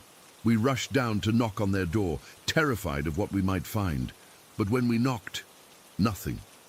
No answer. We kept knocking, getting more panicked by the second. Finally, we used our spare key to check if everything was okay. The family had given us one for emergencies. The apartment was completely empty. Not just no people, I mean they weren't home at all. We'd seen them earlier that day, but now they were gone. No signs of struggle, no blood, nothing out of place. Just an empty apartment. But that scream, it had been so real, so painful. We all heard it. To this day, I get goosebumps thinking about whose voice that might have been. After that incident, my mom finally told me about my grandfather's mistress and her practice of witchcraft. She explained that this woman had wanted to hurt my mother out of jealousy and might have put some kind of curse on our family. I wasn't sure if I believed in curses then, but I was starting to run out of logical explanations. Things escalated quickly after that. One afternoon, a pastor from our church came to pray over me because I'd been having terrible nightmares and anxiety. During the prayer session, he suddenly stopped mid-sentence. I opened my eyes to see him staring past me toward the doorway, his face drained of color. "What is it?" I asked, afraid to turn around. "There was a shadow," he said quietly. "A black figure just walked by the door, stopped to look in, and then disappeared." My blood ran cold. Someone else had finally seen what I'd been seeing for months. The pastor tried to continue the prayer, but his hands were shaking. When he left, he told my mother something in private that made her cry. I later found out he'd told her our house had presences that weren't from God. That night was when it all came to a head. I was alone in my room, trying to sleep with my light on. Around 3 in the morning, I felt something tug on my arm, not gently, but hard enough to leave marks. I thought maybe I'd caught my sleeve on something, but then it happened again, harder this time. Then something grabbed my ankle and pulled. I tried to scream but couldn't make a sound. It was like my voice was trapped in my throat. That's when I heard the whispering. It started as unintelligible murmuring right next to my ear, then became clearer, a mix of Spanish and words I didn't recognize. And then the laughter. A woman's laugh, but not joyful. It was mocking, cold, like she was enjoying my terror. I was completely paralyzed with fear. I couldn't move, couldn't scream, couldn't even close my eyes. All I could do was lie there as invisible hands pulled at me and that terrible voice whispered and laughed in my ear. I started praying in my mind, desperate, frantic prayers begging for help. I kept repeating, "In the name of Jesus, leave me alone," over and over in my thoughts, since I couldn't speak. After what felt like an eternity, the pulling stopped. The whispers faded. The laughter echoed one last time, and then silence. When I finally could move again, I ran to my parents' room and spent the night curled up between them, too terrified to explain what had happened. The next morning, I had bruises on my arm and ankle. Not the kind you get from bumping into something. These were perfect finger marks, like someone had grabbed me with tremendous force. My mother took one look at them and called my aunt, who lived in another part of the country. That's when I learned I wasn't the only one. My aunt confessed she'd had a similar experience years ago when she stayed in our house. Something had sat on her back while she was trying to sleep, pressing her into the mattress so she couldn't breathe. She'd heard the same woman's laughter, and a voice had asked her, "Who is your God?" over and over again. My mother decided enough was enough. She contacted a different pastor, one known for dealing with these kinds of situations. He came with a team of people from his church. They went through every room, praying and anointing doorways and windows with oil. The pastor said he felt strongest spiritual resistance in my room and the basement. While they were praying in my room, the strangest thing happened. It was a sunny day, but my room suddenly went dark, like someone had put a filter over the sun. The temperature dropped so much we could see our breath. The pastor continued praying louder, commanding whatever was there to leave in Jesus' name. There was a loud crack, like wood splitting, and my window blind snapped up by itself with such force that it broke the mechanism. Light flooded back into the room, and the temperature returned to normal almost instantly. That night, for the first time in months, I slept without seeing shadows or hearing whispers. But around 4 in the morning, I was jolted awake by my door slamming open and closed repeatedly. I could hear things being thrown in the kitchen, pots and pans crashing, drawers opening and slamming shut. My parents rushed into my room, and we huddled together, listening to what sounded like someone destroying our kitchen in a rage. My father, braver than I could ever be, went to investigate with a baseball bat. He found the kitchen in perfect order, not a single item out of place. But the noises had been so real, so loud, we'd all heard them. As dawn broke, the house finally went quiet. The pastor had warned us that sometimes things get worse before they get better when you challenge these entities. He called it a spiritual tantrum, the forces being driven out but not going quietly. We ended up moving out 2 months later. My mother couldn't take it anymore, and honestly, neither could I. The day we left, I swear I heard that same mocking laughter as I took one last look at my bedroom. I later found out from neighbors that the previous family had moved out, suddenly too. They'd never said why, but their young son had reportedly started talking to people no one else could see. To this day, I can't explain what happened in that house. Was it the work of my grandfather's mistress and her witchcraft? Was our home somehow a portal for something not of this world? I don't know. What I do know is that evil is real, and sometimes it targets specific people for reasons we may never understand. I still have nightmares about those shadow figures with their top hats. Sometimes I wake up with the sensation of being pulled or pushed, and on rare, terrible nights I hear that laughter again, just on the edge of sleep, and I know that whatever it was, it hasn't forgotten me. Story 17. I've never really believed in ghosts before. I always thought those stories were just people's imagination running wild, or them trying to explain weird noises in old buildings. But what happened in our Roosevelt Island apartment changed everything for me. I'm still trying to make sense of it all. It was my second year at art school in NYC when my friends and I decided to move off campus. We were excited when we found this L-shaped apartment on Roosevelt Island that we could actually afford. The place was nothing special. Basic kitchen, decent-sized living room, and enough bedrooms for the four of us. Megan and Jess took the rooms at one end of the L, while Chris and I had the ones at the other end, with the shared spaces in between. I remember my mom mentioning something about Roosevelt Island's history when I told her where we were moving. "Isn't that where they used to have those horrible asylums?" she asked. I just brushed it off. Yeah.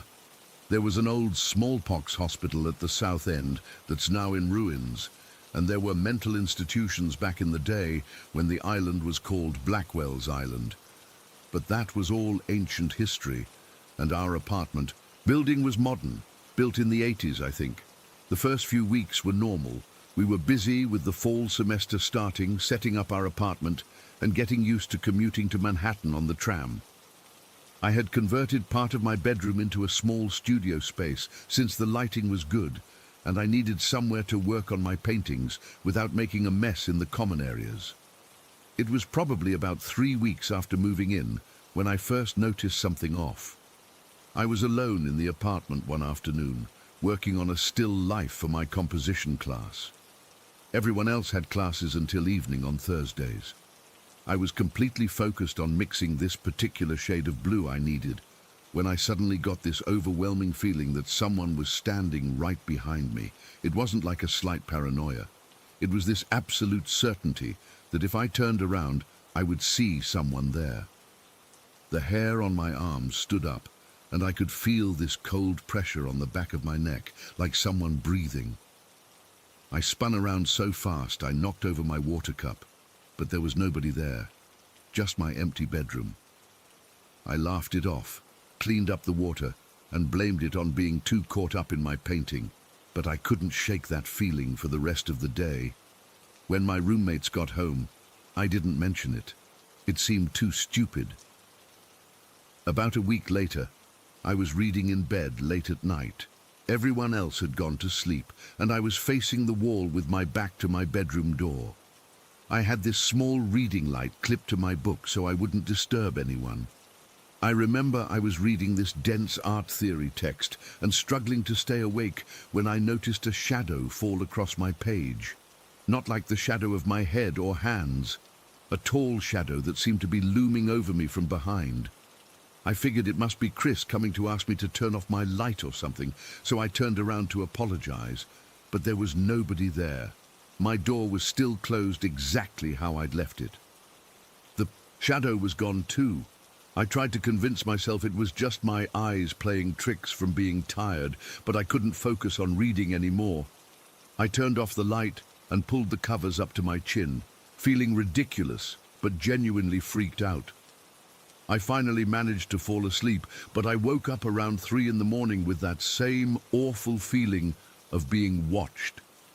When I opened my eyes, I swear I saw a dark figure standing in the corner of my room.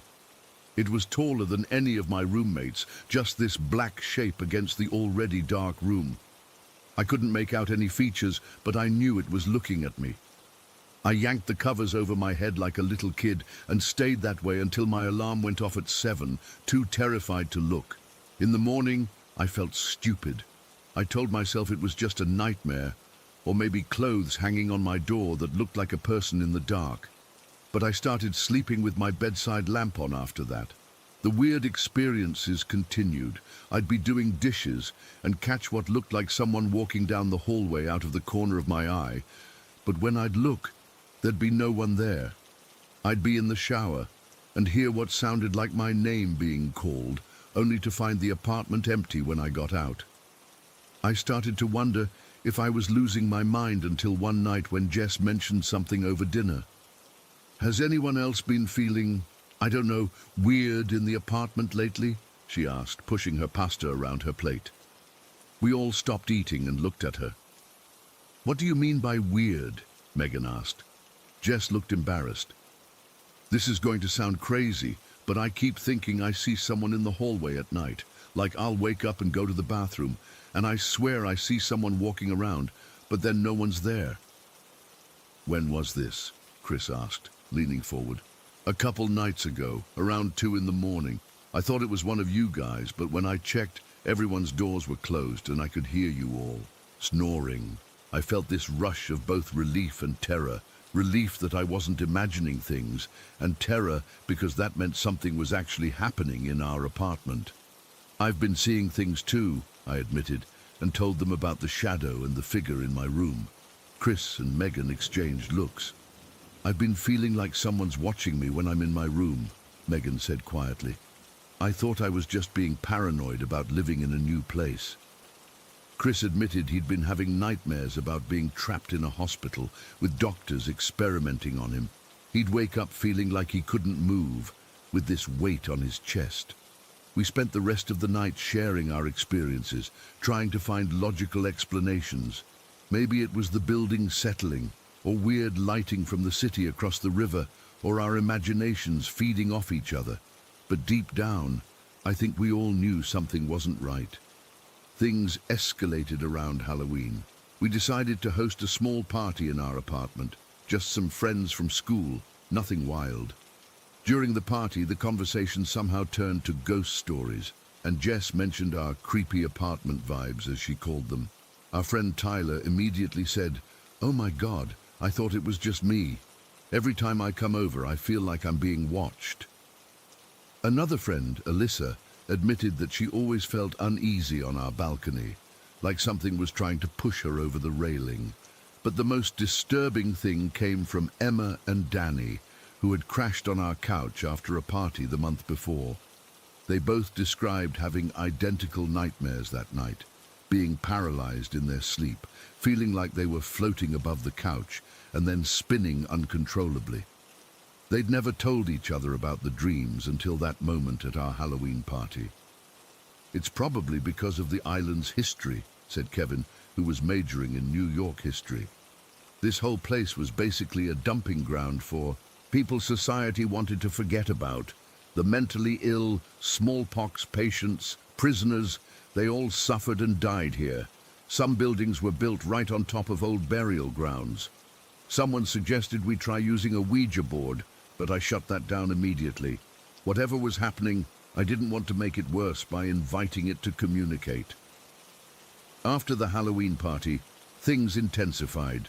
The shadow figures became more common.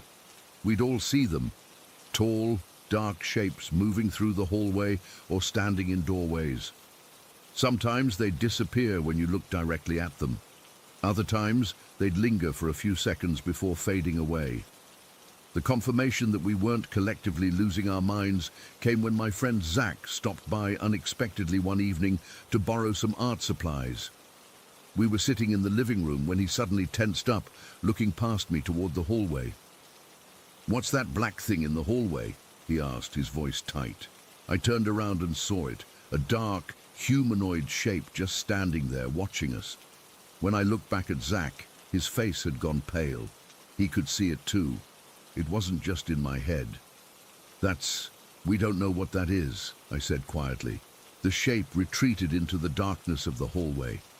Zach left shortly after, and I don't think he ever came back to our apartment.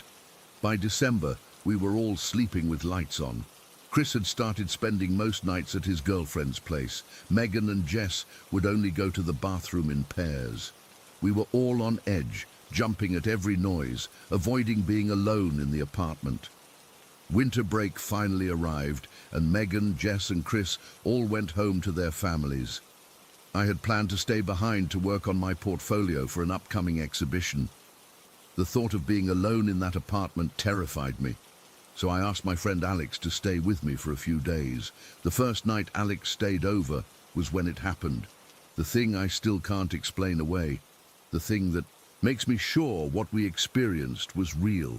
We'd spent the evening watching movies with all the lights on, trying to keep things normal. Around midnight, I went to use the bathroom.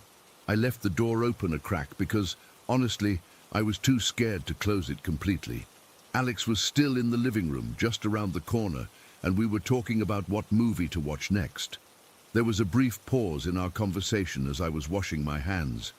In that moment of silence, I heard it, a whisper right next to my ear, so close I could feel the breath. It said my name, just my name, but in this horrible, raspy voice that didn't sound human. I screamed and ran out of the bathroom, wet hands dripping everywhere. Alex found me hyperventilating in the living room, unable to speak.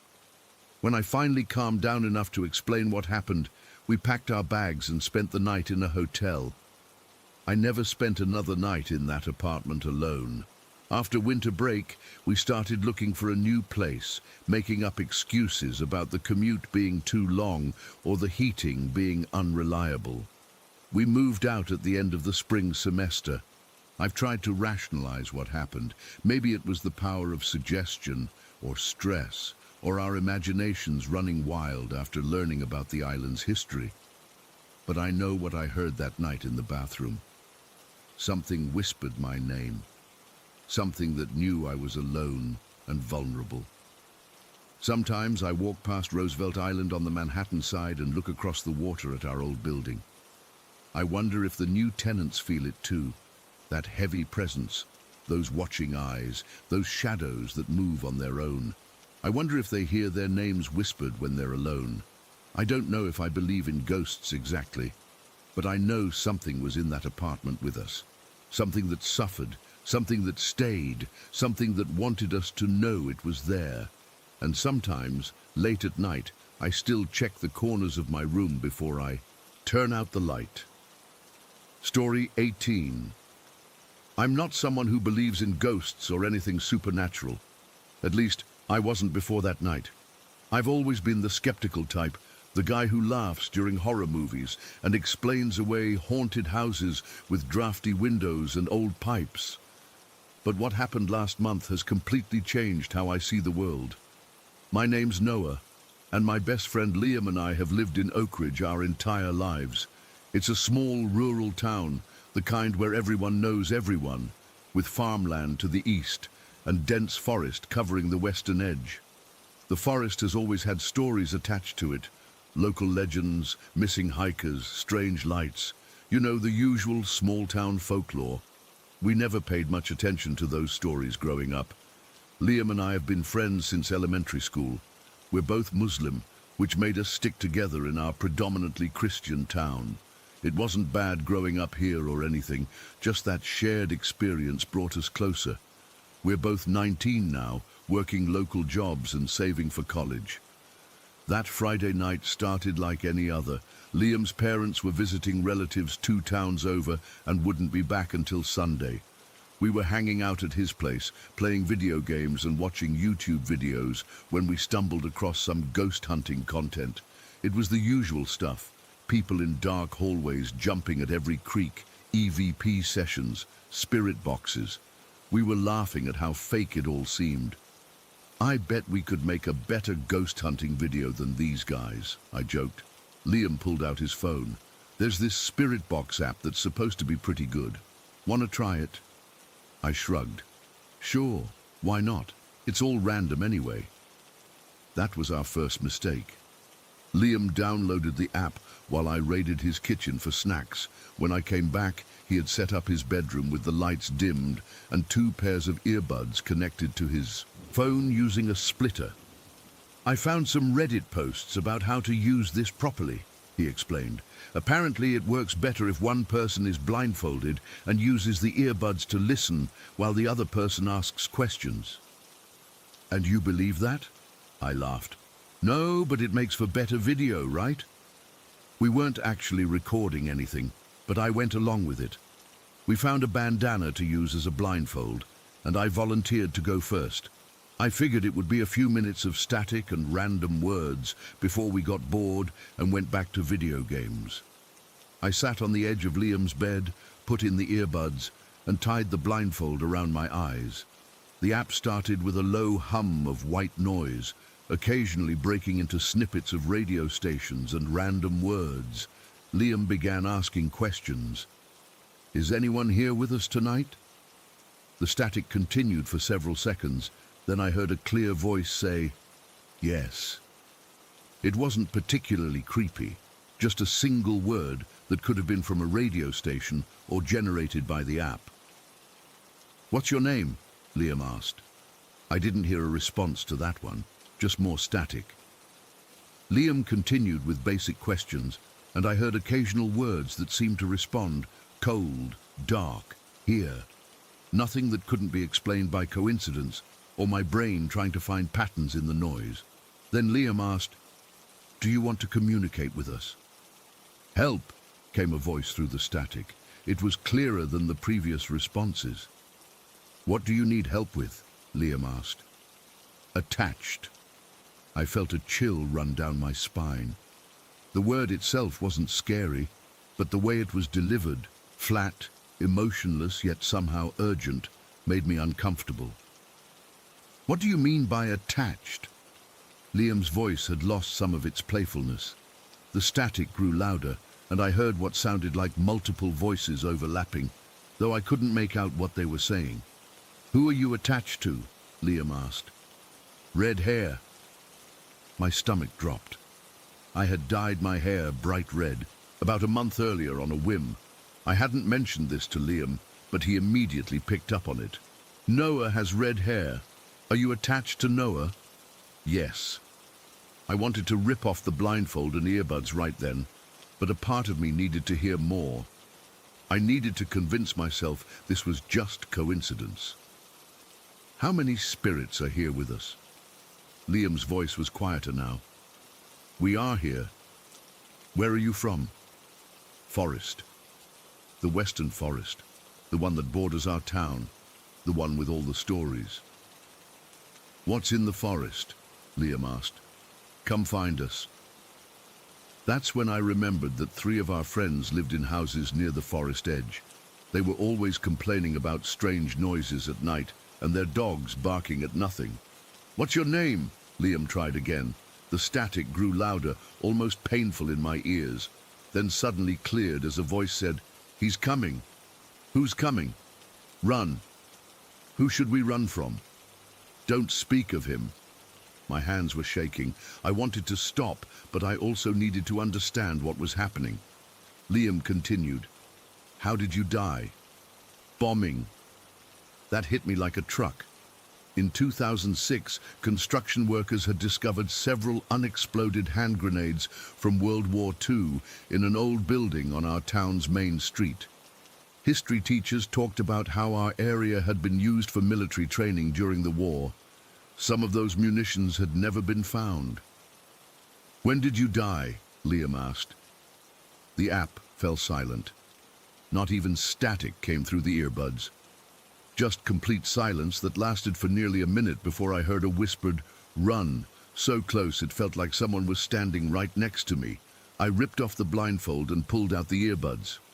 I'm done. Your turn. I tried to sound casual, but my voice was shaking. Liam looked pale, but he nodded and took the blindfold and earbuds from me. Once he was set up, I started asking questions. The responses were different this time. When I asked if anyone was there, I heard Liam inhale sharply. "What did it say?" I asked. "It said, 'Still here,'" Liam replied. I continued, "What do you want from us?" Liam's breathing quickened. "It's saying run over and over." "Run from what?" "Get out. It just keeps saying get out." "Who should we run from?" Liam was silent for a moment. "It said her." That was odd. The entity had previously mentioned a him we should fear. "Are you afraid of Liam?" I asked, not really expecting an answer. "Yes," Liam whispered what he heard. "Why are you afraid of Liam?" "Dark brown," Liam repeated. "Liam's hair is dark brown." The contrast with my red hair struck me as significant somehow. I asked a few more questions, but Liam's responses became increasingly agitated. He finally ripped off the blindfold when he heard what he described as a loud male voice commanding, "Get out," directly into his ears. We sat in silence for a few minutes, both trying to process what had happened. The logical part of my brain was searching for explanations. The app was designed to create these experiences. We were suggestible because of the YouTube videos we'd watched. The red hair and dark brown responses could be coincidences. "Let's take a break," I suggested. We went to the kitchen and grabbed some water. Neither of us mentioned what had happened, but I could tell Liam was as shaken as I was. After about 20 minutes, a strange curiosity pulled me back. "Should we try one more time?" Liam hesitated, then nodded. "Yeah, but I'll do it again. You seem more affected by it." I didn't argue. We went back to his room, and he put on the blindfold and earbuds again. This time, though, it was different. When I asked questions, Liam kept shaking his head. "I'm not hearing anything," he said. "Just silence." I continued asking questions, and eventually Liam reported hearing brief responses. Not safe, run, get out, but mostly silence. After 10 minutes, we called it quits. We turned on all the lights in the house and put on a comedy show, trying to lighten the mood, but neither of us could shake what had happened. "It's just an app," I said eventually. "It's programmed to freak people out." "Yeah," Liam agreed, but he didn't sound convinced. We didn't sleep much that night. Every creak in the house made us jump. Around 3 in the morning, Liam's dog started barking at the window that faced west, toward the forest. We didn't go look. The next morning in daylight, we tried to laugh it off. But when I got home, I couldn't stop thinking about it, about being attached to something, about whatever was in the forest. That night, I woke up at exactly 3:17 in the morning. My room was freezing cold, even though it was early September and still warm outside. My curtains were moving slightly, as if in a breeze, but my window was closed.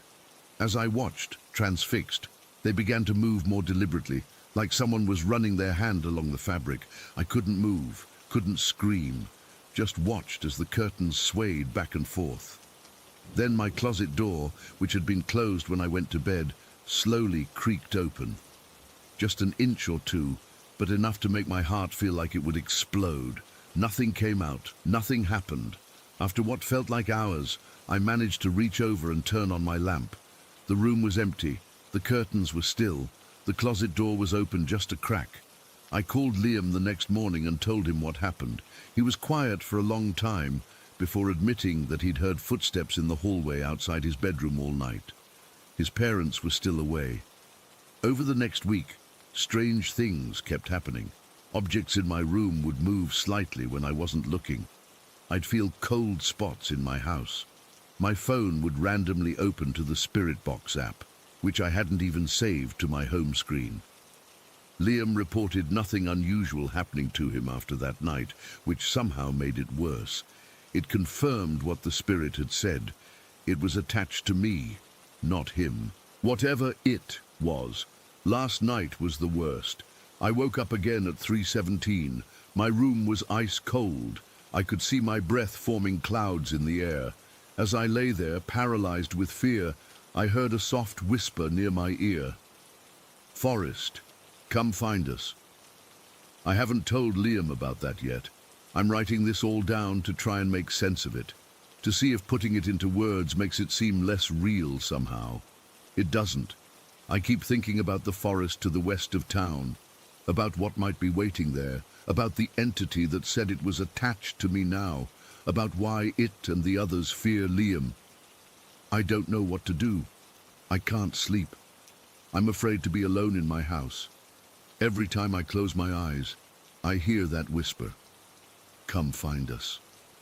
And sometimes when I look in the mirror, I swear I see a shadow standing behind me, just for a split second, just at the edge of my vision, and it's getting closer every day.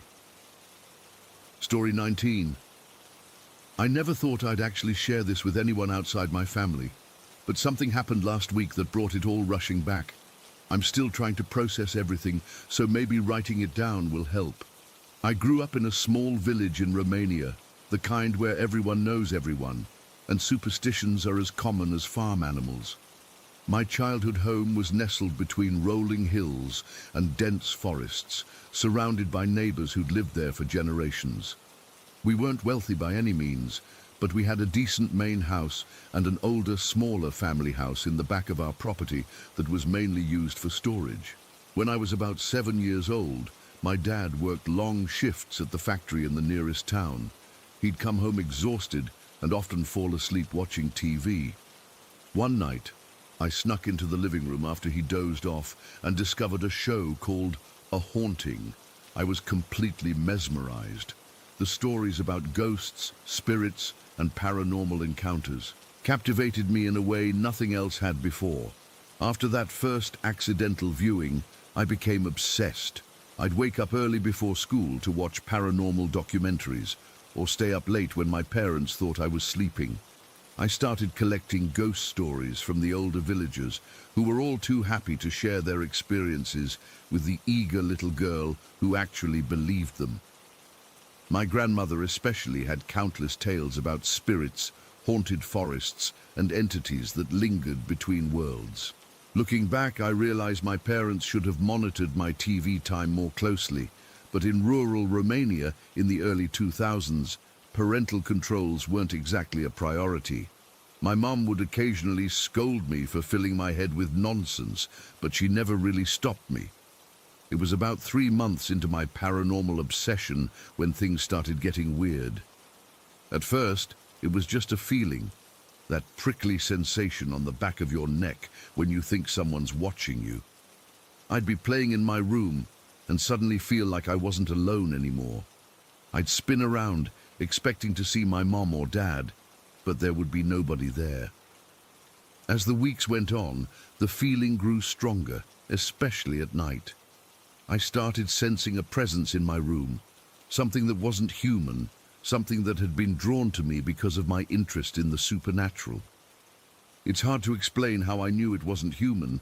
It just felt different, colder somehow. Then I started seeing her. Not like you'd see a physical person standing in the room. It was more like a clear mental impression, accompanied by the absolute certainty that someone was there. It was always the same image, a lady with long dark hair and a pale face. She never spoke, never moved toward me. She just watched. I was terrified at first. I'd pull the covers over my head and whisper prayers my grandmother had taught me. Sometimes I'd run to my parents' room and say I had a nightmare, too embarrassed to tell them what I was really experiencing. My dad would carry me back to bed, check under it for monsters, and leave my door cracked open with the hallway light on. But the lady would still be there when he left.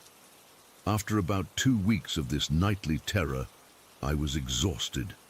7-year-olds need sleep, and I wasn't getting any. One night in particular, I remember being so incredibly tired. School had been rough that day. I'd fallen asleep during math and gotten in trouble. My eyes were burning, my little body desperate for rest, but I knew as soon as I turned off my light she would be there. And she was. I felt her presence immediately, stronger than ever before. I could sense her standing near my closet, watching me. Something in me just snapped. I sat up in bed and looked directly at where I felt she was standing. "Listen," I said, my voice shaking but determined. I'm sick of you tonight. I'm going to go to sleep, and if you wake me up, you'll be just as terrified of me as I am of you. I don't know where those words came from. Maybe from one of the shows I'd watched, or maybe it was just childish frustration. Whatever it was, I flopped back down, pulled my blanket up, and fell into the deepest sleep I'd had in weeks. The next morning at breakfast, my mom looked at me strangely. "Elena, who were you talking to last night?" she asked. My spoon froze halfway to my mouth. "What do you mean?" "I heard you talking in your room. It sounded like you were having a conversation." That's when I realized it hadn't been a dream. I had actually confronted whoever was in my room. I mumbled something about talking in my sleep, but my mom gave me a look that said she didn't quite believe me. The strangest part? After that night, the lady disappeared. No more feelings of being watched. No more mental impressions of a pale face with dark hair. For years, I almost convinced myself it had all been my overactive imagination, fueled by too many ghost stories and scary TV shows. Fast forward 11 years. I was 18 and home from university for the summer. My aunt had come to visit with my little cousin Sophia, who was just 3 at the time.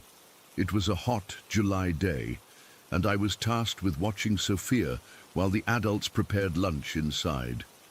We were playing in the courtyard, near that old family house I mentioned earlier. By then, it was even more dilapidated, just a storage space filled with old furniture, farming equipment, and boxes of who knows what. The windows were grimy, the wooden door warped from years of Romania's harsh winters and hot summers. Sophia was running around, picking dandelions and chasing butterflies. I was half watching her, half scrolling through my phone, when she suddenly stopped and stared at the old house. "Who lives there?" she asked, pointing at one of the windows. I looked up from my phone. "Nobody lives there, sweetie. It's just an old storage house." She tilted her head, considering this. Then she pointed again, more insistently. "Nobody lives there, just a lady." A chill ran down my spine despite the summer heat. "What lady, Sophia? There's no lady there." She looked at me like I was the silly one.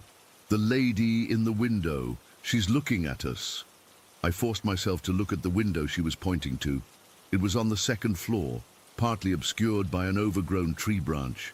The glass was so dirty that you could barely see through it, but for a split second, and I swear this on everything I hold dear, I thought I saw movement behind it. Just a slight shift, like someone stepping back from the window. My heart started racing, but I kept my face neutral for Sophia's sake. "There's no one there, sweetie. That house is empty." "No," she insisted with that unwavering confidence only toddlers possess. "The lady is there. She's always there."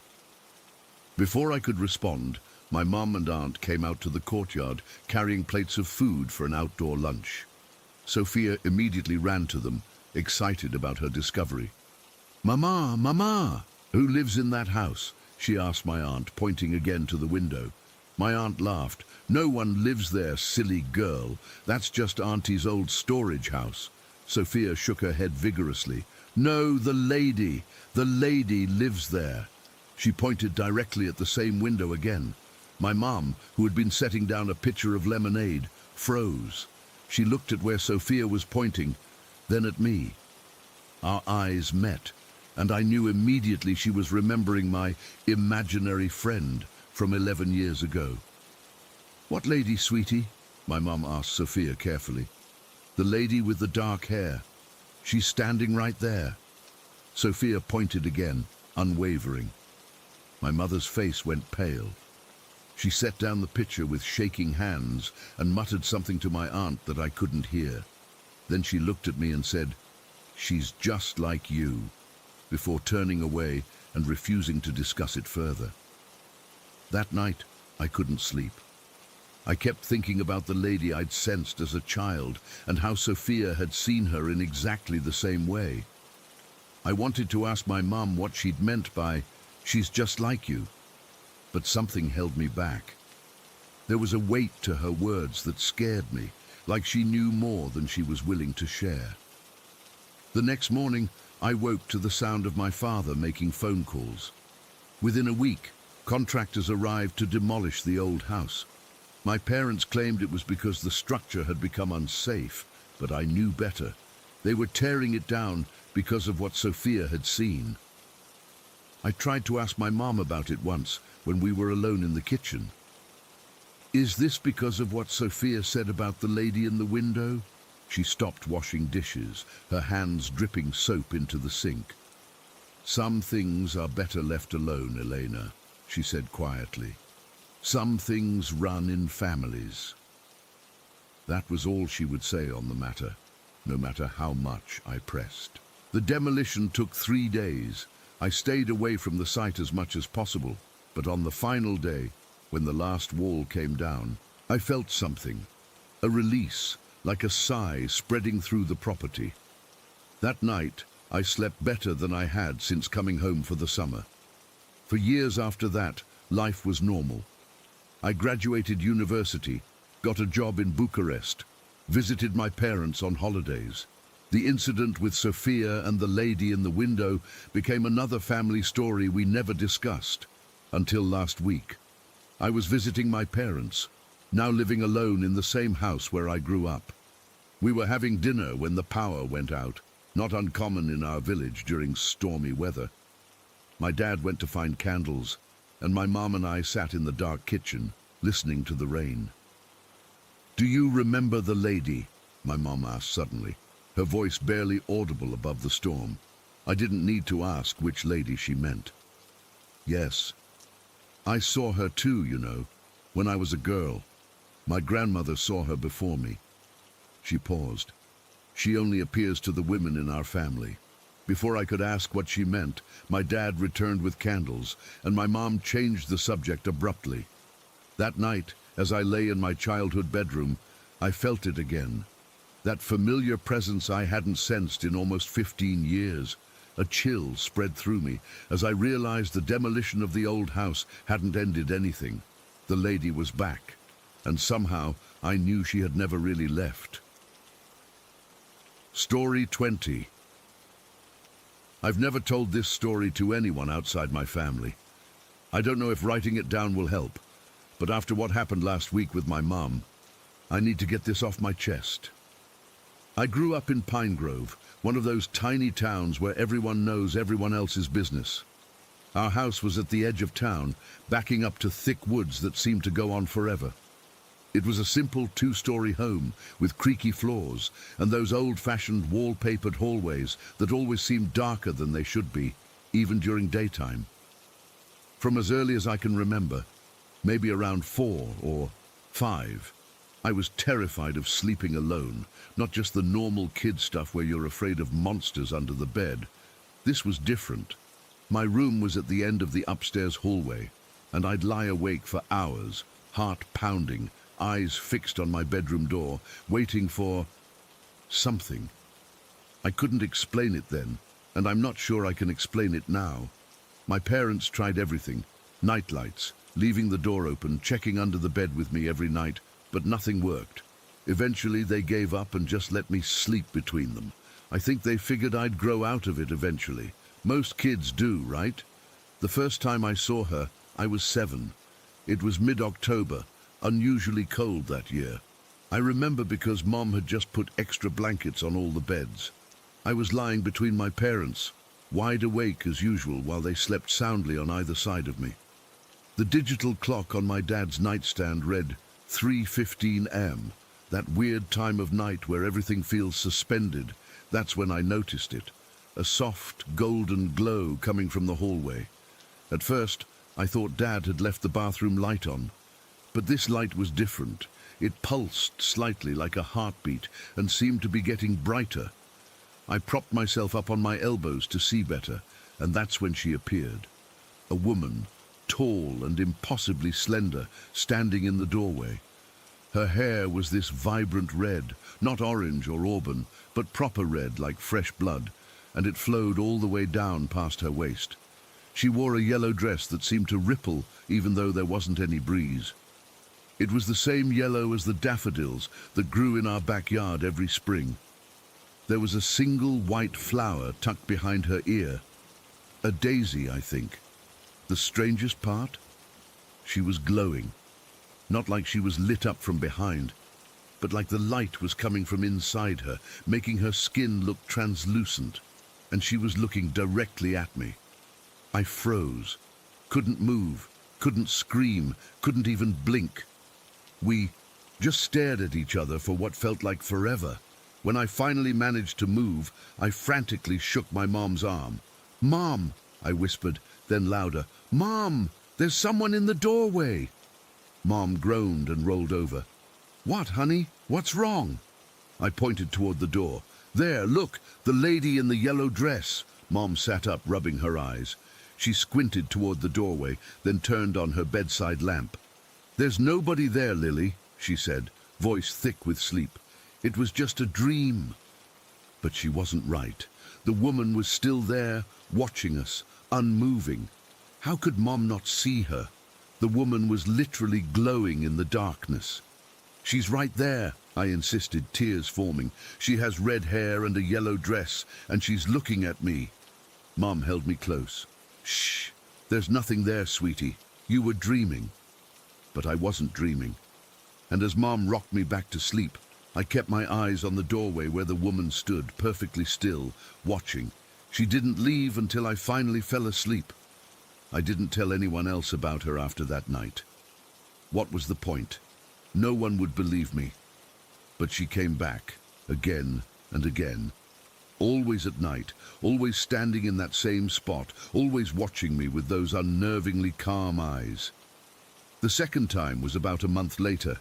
Same thing, middle of the night, that strange glow, and there she was. This time, I didn't wake my parents. I just pulled the covers up to my chin and stared back at her until my eyelids grew too heavy to keep open. By the third visit, something strange happened. I was still scared. How could I not be? But also curious. Who was she? Why could only I see her? Why did she keep coming back? Over time, her visits became almost routine. I'd wake up in the middle of the night, see that familiar glow, and know she was there. Sometimes she'd stay for what seemed like hours, other times just a few minutes. But she never came closer than the doorway, never tried to enter the room fully, and she never, ever spoke. After about 6 months of these visits, I started talking to her, just whispers, so I wouldn't wake my parents. "Who are you?" I'd ask. "Why are you here? Can you talk?" She never answered, just stood there in her flowing yellow dress, that white flower always in her hair, watching me with those strange, glowing eyes. One night, when I was 8, I built up the courage to wave at her. Just a small movement, a tiny wiggle of my fingers from beneath the safety of my blanket. And I swear, she tilted her head slightly, like she was confused or surprised. It was the only reaction I ever got from her. When I was 9, my parents decided it was time for me to sleep in my own room again. They were gentle but firm. I was getting too old to sleep with them. I was terrified, convinced the woman would finally approach me if I was alone. The first few nights, Dad sat with me until I fell asleep, but eventually they left me on my own. And yes, she followed. Now she would stand in my bedroom doorway instead.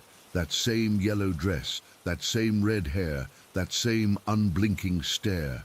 But still, she never came closer, never tried to harm me, just watched. By the time I was 11, I'd grown almost comfortable with her presence. As weird as it sounds, she became a familiar part of my life, like the crack in my ceiling or the way the third stair always creaked. I'd sometimes tell her about my day, whispered conversations that were really just me talking to myself. I'd tell her about school, about the kids I didn't get along with, about the books I was reading. Sometimes I'd even show her my homework or a drawing I'd made, always one-sided, always met with silence, but somehow comforting. Then, when I turned 13, the visits started becoming less frequent. Once a week instead of nearly every night, then once a month. By 14, she might appear only once every few months. and by 15, she stopped coming altogether. I grew up, went to college, moved to the city, started a career, got married, got divorced, normal life stuff. Sometimes I'd think about the woman in yellow, but those memories started to feel distant, like something I'd dreamed up as a lonely kid. Last week, I went home to Pine Grove to visit my parents. Dad passed away 3 years ago, heart attack, quick and unexpected, but Mum still lives in that same house. She's 82 now, still sharp as a tack most days, though her health isn't what it used to be. We were sitting in the kitchen, drinking tea, talking about nothing in particular, when something made me think of the woman in yellow. Maybe it was being back in that house, hearing those familiar creaks, smelling that same old smell of pine and cinnamon that Mom's house always has. "Mom," I said casually, "do you remember when I was little and I used to sleep in your bed because I was scared?" She smiled. "Of course. You were such a nervous child, always imagining things." I took a sip of tea. "Do you remember me talking about seeing a woman in the doorway? A woman with red hair in a yellow dress?"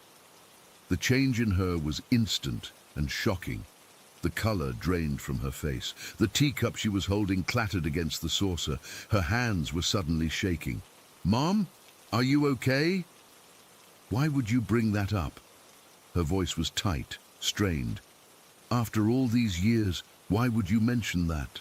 I was stunned. I just wondered if you remembered. You always said you couldn't see anything when I pointed her out." Mom's eyes darted around the kitchen like she was checking to make sure we were alone. "I didn't want to scare you more than you already were," she whispered. "What good would it have done to tell a 7-year-old child that I could see it too?" My blood went cold. "What?" "Not always," she continued, her voice barely audible. "Just glimpses.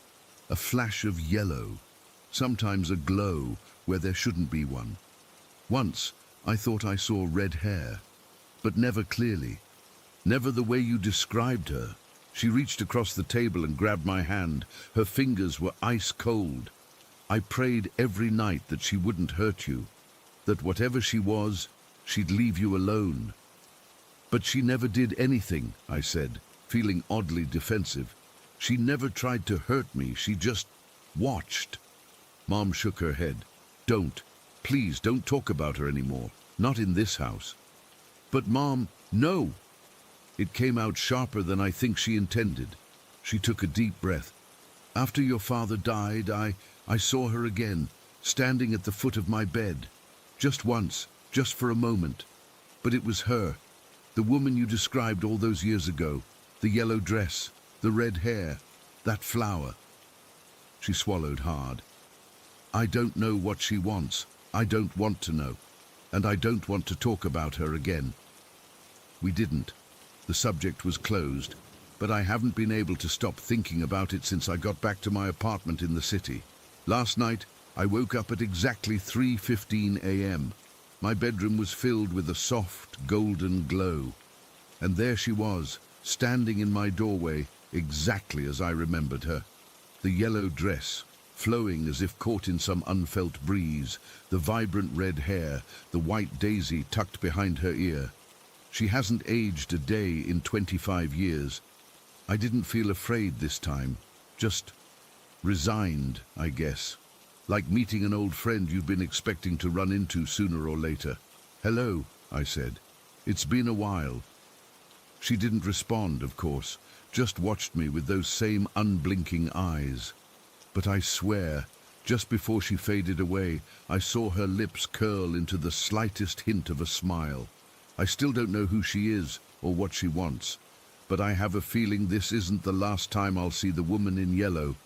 And honestly, I'm not sure how I feel about that.